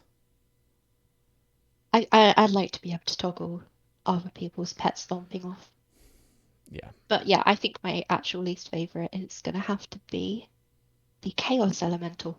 That one's cool. That one's like Kraken. It's like they're cool. Like they're common, but they're just chilling. Like they're not trying to put off any like crazy vibes. They're just chilling there. One's just floating, and then the other one's just swimming in the ground. Like those are like Fair cool enough. pets. I'll withhold my judgment then, Okay. because clearly we have a differing opinion on what good pets are. Okay, wait. Do you on average like larger pets or smaller pets? Like if you could have like a Um, little tiny one, like I'm thinking like Vedion versus like KQ. Like what do you like more just in a general sense? I like larger. I like sort of overcompensating and See, just I like like the small ones, and I wish Jagex would kind of give us smaller pets. what would you like? Like just make it things smaller. Like like I'm just Very well thinking put. if Vedion, like imagine Vedion was like 3 times its size as a pet. Just like damn, like why is it so big? You know? Right, right. So this might hurt your feelings. I don't mean for it to hurt your feelings, but Tempoross is too big. The pet, it's too big. I understand. I didn't If that implement that one, pet, by the way. if that pet would have been Kraken size, oh my god, that would have been so cute and just so cool. But it's just aggressive. It's almost like terrifying. It's like too big. It's like this thing could probably really eat me if it turned on me. Oh my Whereas, God. yeah, Yeah, I like just imagine Kraken 5 times as large, where it's taking up the entire tile. That thing is going to eat you alive if you fucking make a wrong if you cross it in any way. You know. just got my Tempoross pet out of the bank, and yeah, it's humongous. It's just too big. Like imagine it Kraken size. Like that would be cute. Like just like little Tempe. And it's called Tiny Temple, and its description is so small, so anger, even though he is Is a massive. large Yeah. Too big. gargantuan. Too big. But That's my yeah, opinions. the other question was about my pets IRL. Yeah, I have two cats. I have Polly and Darcy. They are both rescue cats. Darcy is 10 years old and Polly is 2, and I love them both dearly. Um, they're my babies. Like I treat them almost like children. Polly's not particularly confident. She's definitely got quite a lot of like problems, and she'll kind of do her own thing, and I kind of respect that. I just let her vibe on her own most of the time, even though sometimes she wants to cuddle, which is nice. But Darcy is definitely our baby. So at night, me and my partner, when we go to sleep, we will move our pillows apart and then we'll put a vertical pillow between us. And then Darcy will crawl up onto that pillow and then go to sleep between us. Oh. She sleeps between our heads. See, I'm allergic to cats, which is really sad because I think cats are very, very cute. They're wonderful. And I'm very allergic to them. Like, I remember going over to my friend's house when I didn't know I was allergic to cats.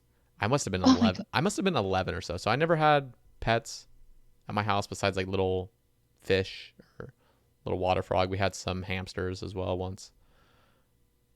But yeah, I went over to my friend's house and he just randomly had two cats over there that weren't even his. They were like babysitting cats. And I I was love it. shoving this cat in my face basically because it was so cute. It's just like, you're just cuddling with it and you're just snuggling all up with it. And dude, Yeah, kisses. I was I couldn't breathe.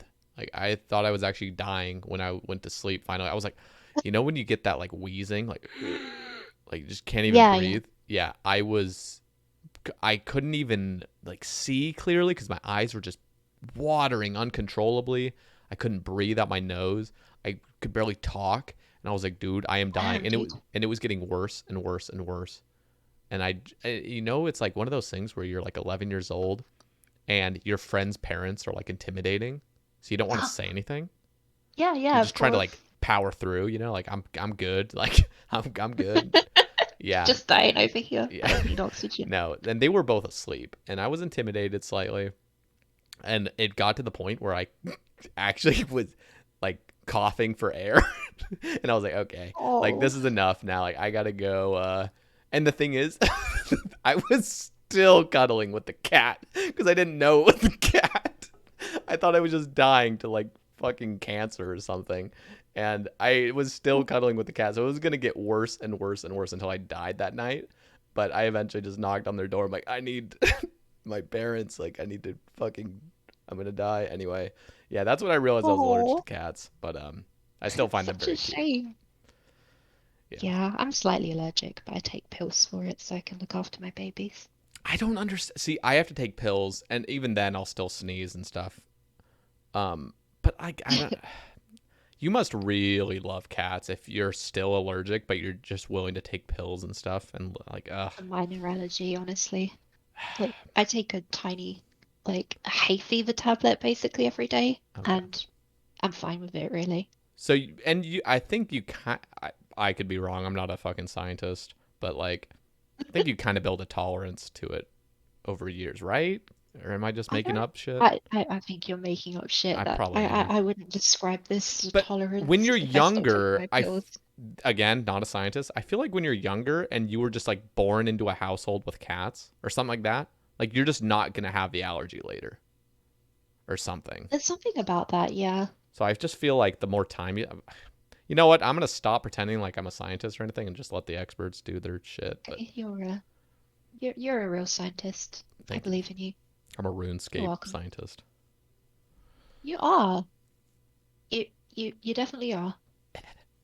Rills asks, "What is it like working with Mod Ash?" Um, Mod Ash He's a community is favorite.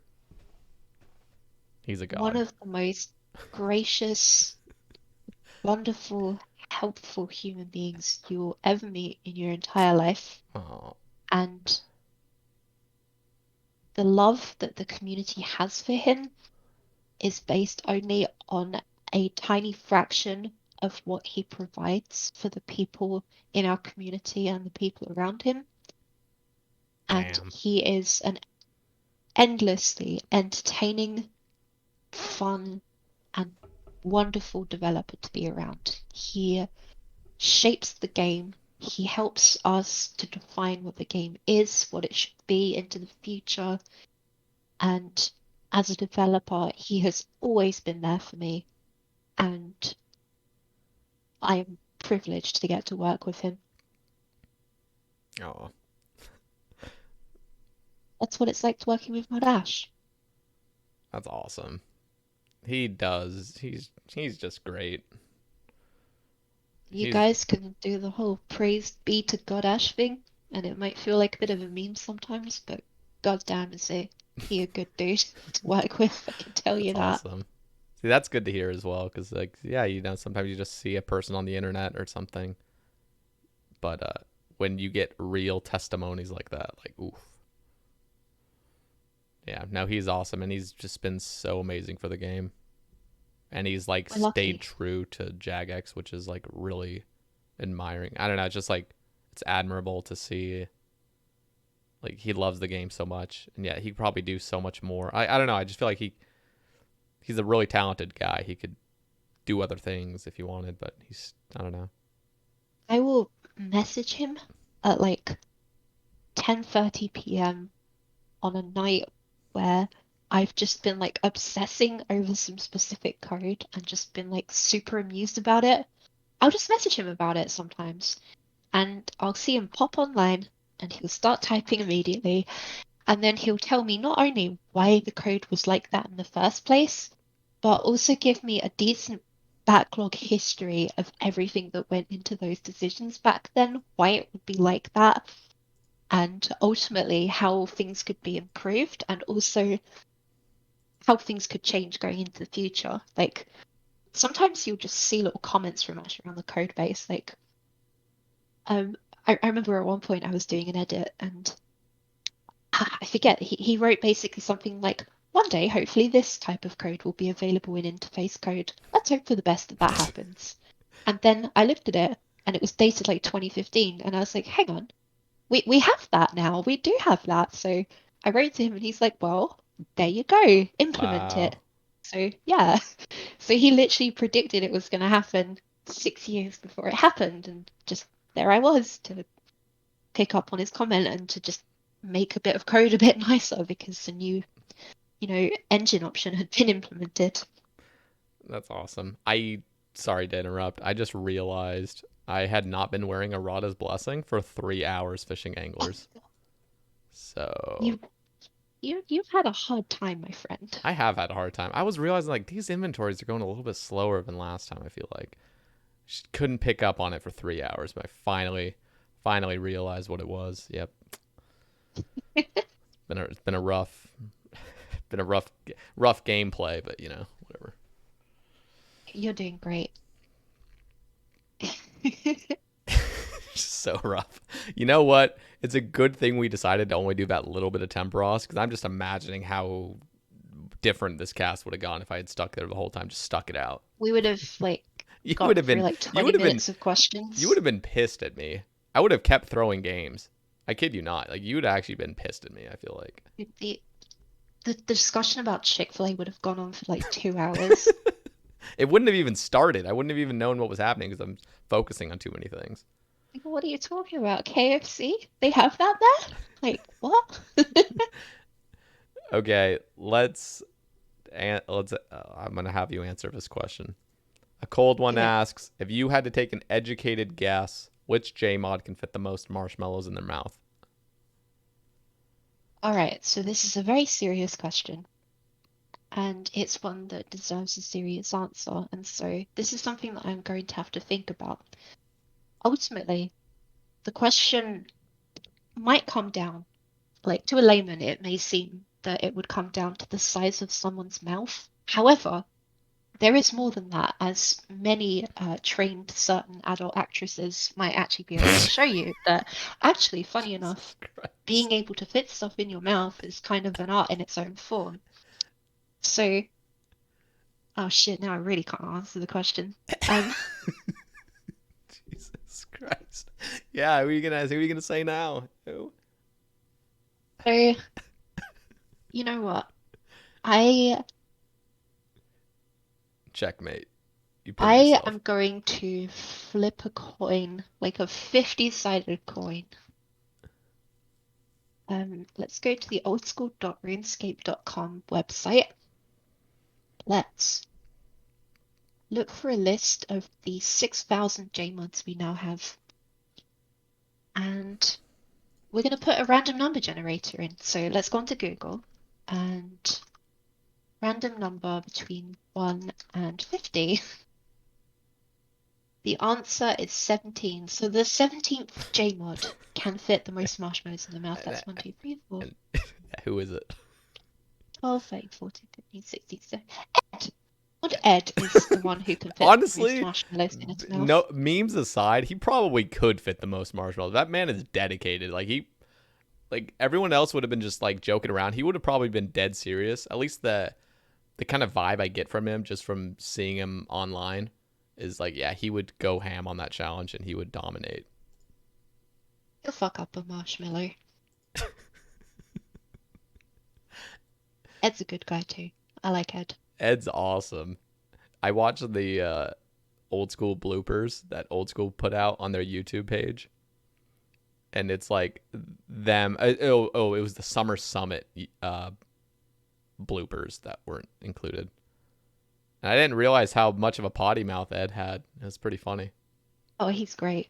I Yeah, went to that guy's funny as fuck. in I think it was June or July. I went to his house for like a Kingdom Divided barbecue. It's kind of like celebration thing. Mm-hmm. And he had all these cute animals. They had a bearded dragon. And they got it out and it shat on the floor. And it was really, really just like from like someone who's interested in animals perspective, it was just interesting. Like it shit like a white shit. It was really weird. What's a bearded dragon? It's like a lizard, but like really scary. Like I'm gonna look this up real quick.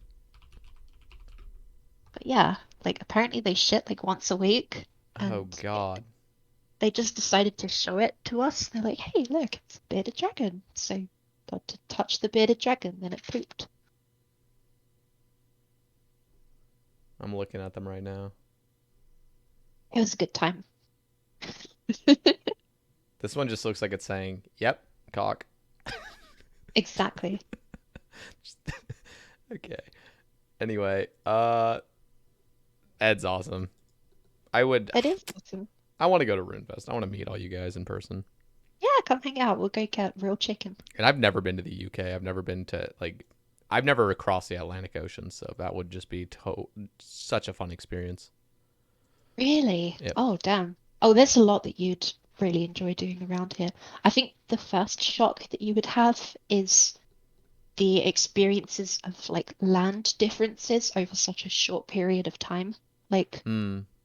Like the if you came to terrain, like just. Cambridge, yeah, yeah, I mean like you come to Cambridge and it's basically like renovated swamplands. It's like it used to be a swamp, but now it's like been reclaimed Yeah. and it's very flat as a result of that. It's a very, very flat area.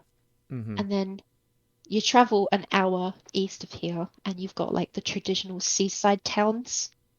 And like, yeah, exactly. Like you literally go from the center of the country to like the seaside in an hour's drive. That's crazy. Yeah. Yeah. And you can drive like an hour sometimes over here, and then people will speak with a completely different accent, entirely different. That's so weird. Because in the United States, you can understand anybody basically. But Absolutely. I know in so I've been to Mexico, and like there are so many dialects in Mexico that like you literally won't be able to understand. Like it's a completely different language basically, like different parts of Mexico and stuff. And Absolutely. I've heard, like, I've seen videos on like people with crazy old English accents that you can't even understand like what the hell they're saying. Like just like Yeah. these old people just what? I didn't get a word you just said. Yeah. Yeah, Scottish can be kind of like that sometimes with Yeah. a lot of English people. It's hard to understand,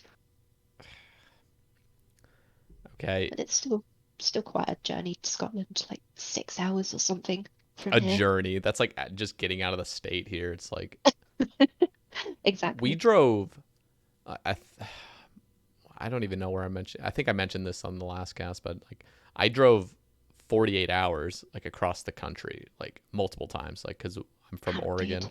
We'd go to North Carolina, which is like all the way on the East Coast. My God. What Yeah, and the hell, we've done man? that multiple times as well, and we would take like little stops and stuff, but for the most part we would just drive straight. But why wouldn't you just take a plane?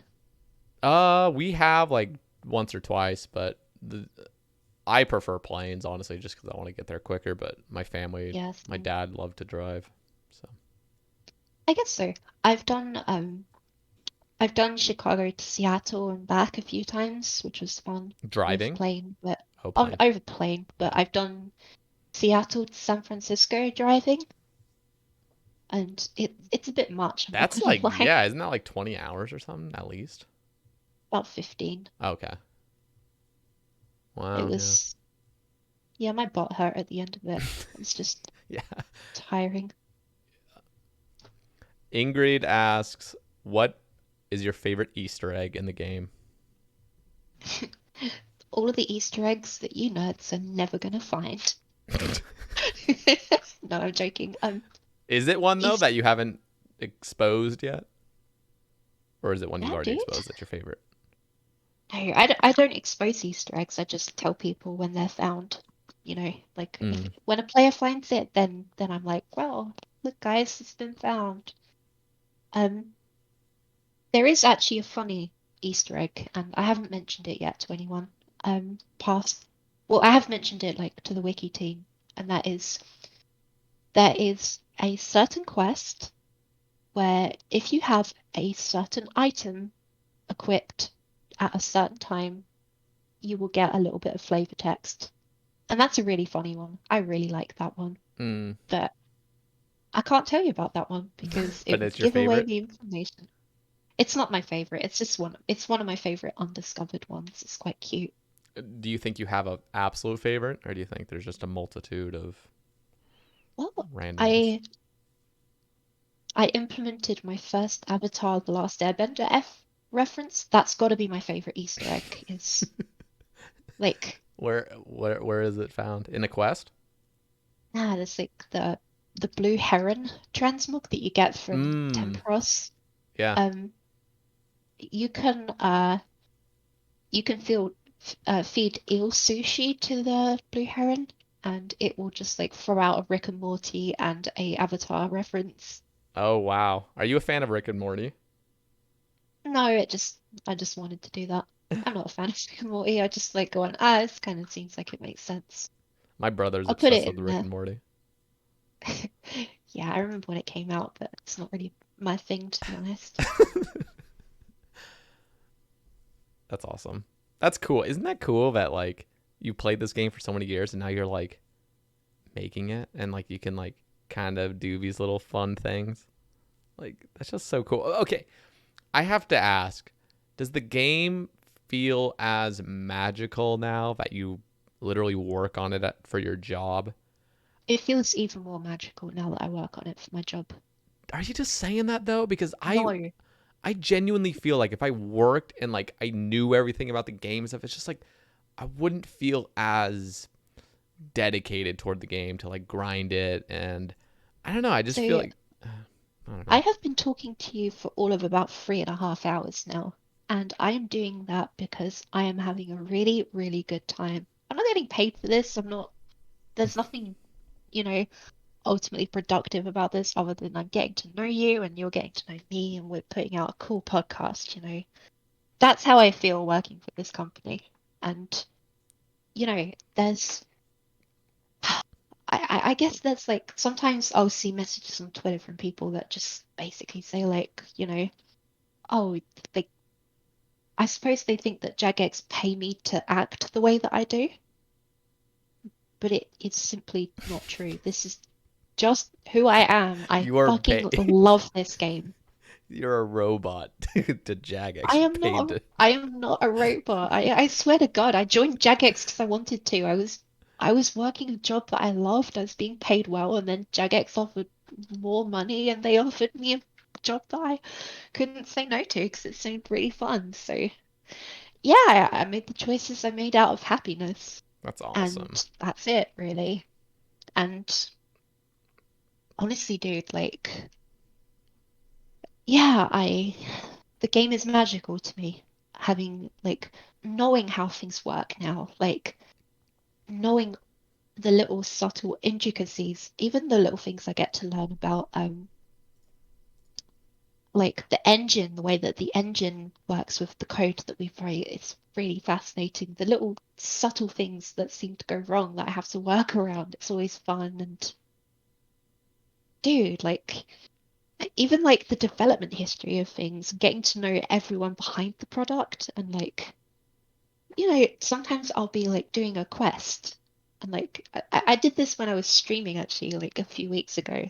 I like I was just doing Corsair Curse and then I was like, this quest seems pretty cool. I wonder who wrote it. And then a little interface with a doll popped up on the screen and it played like a little sound jingle and I went, oh, it's a Mod Ash quest.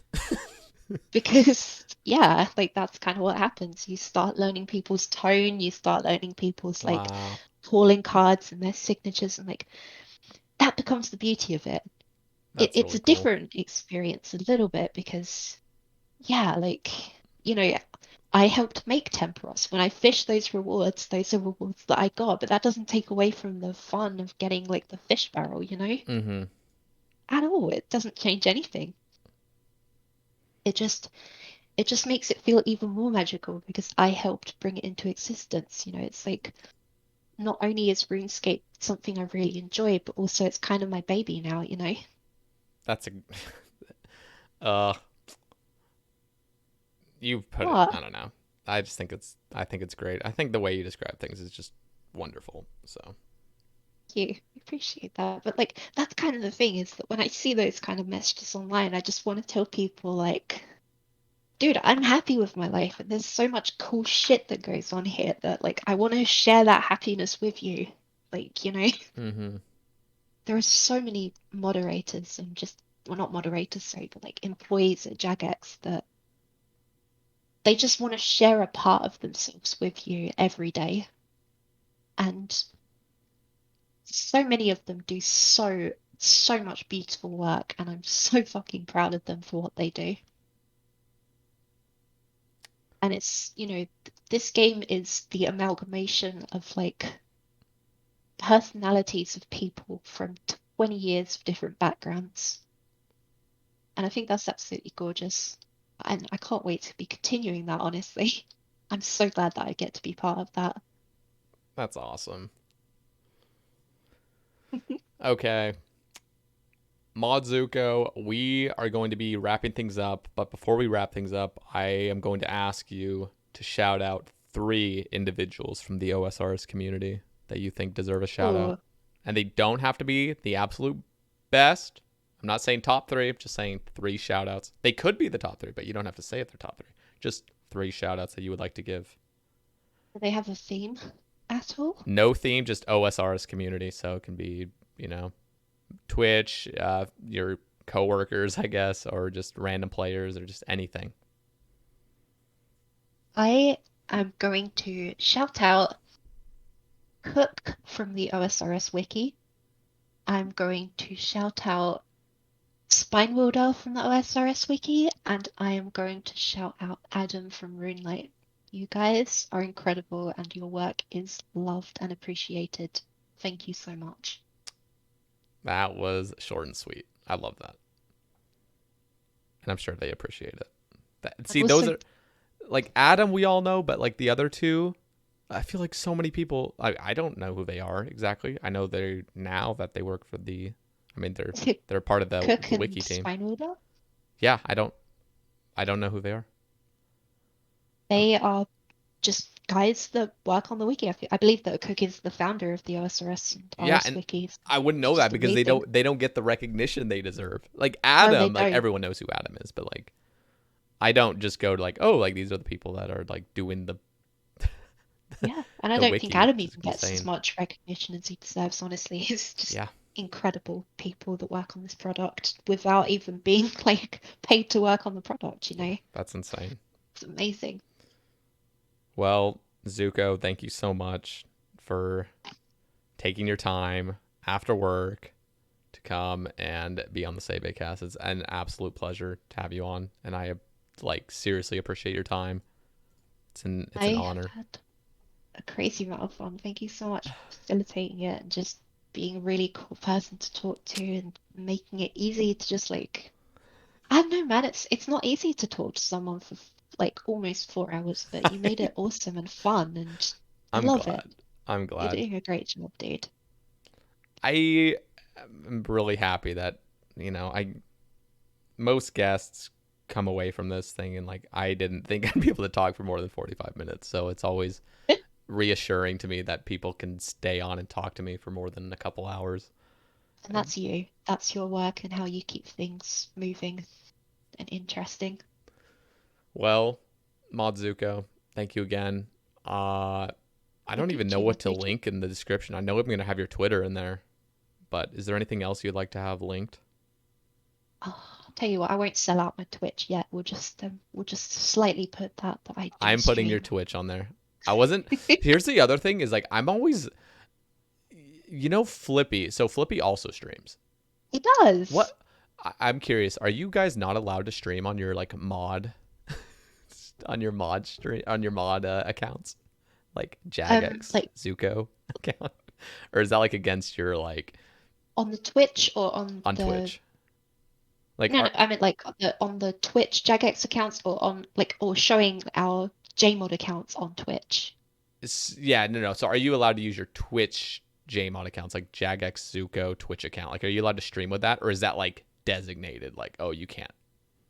Like, you're. Yeah, I'd prefer not to like navigate that minefield given that I'm trying to earn Mm, money personally through my streaming, if that makes sense. I So see. I see. I see. I see. I'm not about to like use Jagex to like I Is that obviously the reason I then? Because I never understood that. I was just like, because like even Flippy, like I was like, I saw the name and I'm like, oh, I didn't even realize it was you until I saw, like I looked at the thumbnail. I was like, oh, that's Mod Flippy. yeah, And then I like you think as well. Is it pronounced Fiera? yeah, that's me. So I'm like, I would have had no idea unless unless I saw the thumbnail or like it was mentioned. So I'm just Oh like, yeah, it's honestly because you know, I, like at the end of the day, I do use Jagex to sort of like be the reason that I'm streaming, if that makes sense. Like, people come and hang out with me partially because I work for Jagex, but I don't use that as like the only reason to mm, come to my stream and spend time with me and hang out because if I was just like piggybacking off of Jagex, then I'm yeah, using their brand to make money in my spare time. yeah, It's not I see appropriate. now. I understand. So I rather just use my own thing, and then if people come in, they're like, "Hey, you're Modzuko." I'm like, "Hell yeah, ask me some dumb questions," and Well, then that's fine. I'm going to have twitch.tv/Fiera linked in the description as well as your Twitter. Do you have any Thank other you. links that you would like? No, that's everything. That's more than I could ever ask for, my friend. Okay. It's Well, very kind of you. thank you again for being on. Like seriously, it was 3.5 hours. It was tons of fun. I had a lot of fun talking to you. So Glad. Thank you for the Tempoross. yeah. All right, guys. Yeah. No, I apologize for the Tempoross. We failed like a game or No, two, it was and then I beautiful. randomly decided to take a pee, and we were like mid or not mid game, but I was in a game. We Like, what am had I a doing wonderful anyway? time. So, um, yeah, just I apologize for all that. But listen, guys, we don't have any. Well, I do. I'm not gonna say who the guests are for the next weeks, but next week isn't set in stone yet, so it's up to two different guests. Neither have confirmed yet, but hope you guys are looking forward to future casts. There's gonna be some cool guests coming on later, and who knows? Maybe down the line we'll get Zuko on, maybe a year from now or so. Get you back on. We'll talk about what's happened in the past year. Oh yeah, let's do it. Okay. We'll see. I mean, who knows? Might be shorter than a year, but I feel like a year is a good time frame to see how things are going. So thank you Looking again. forward to it. And we will catch you guys on the next one. Peace.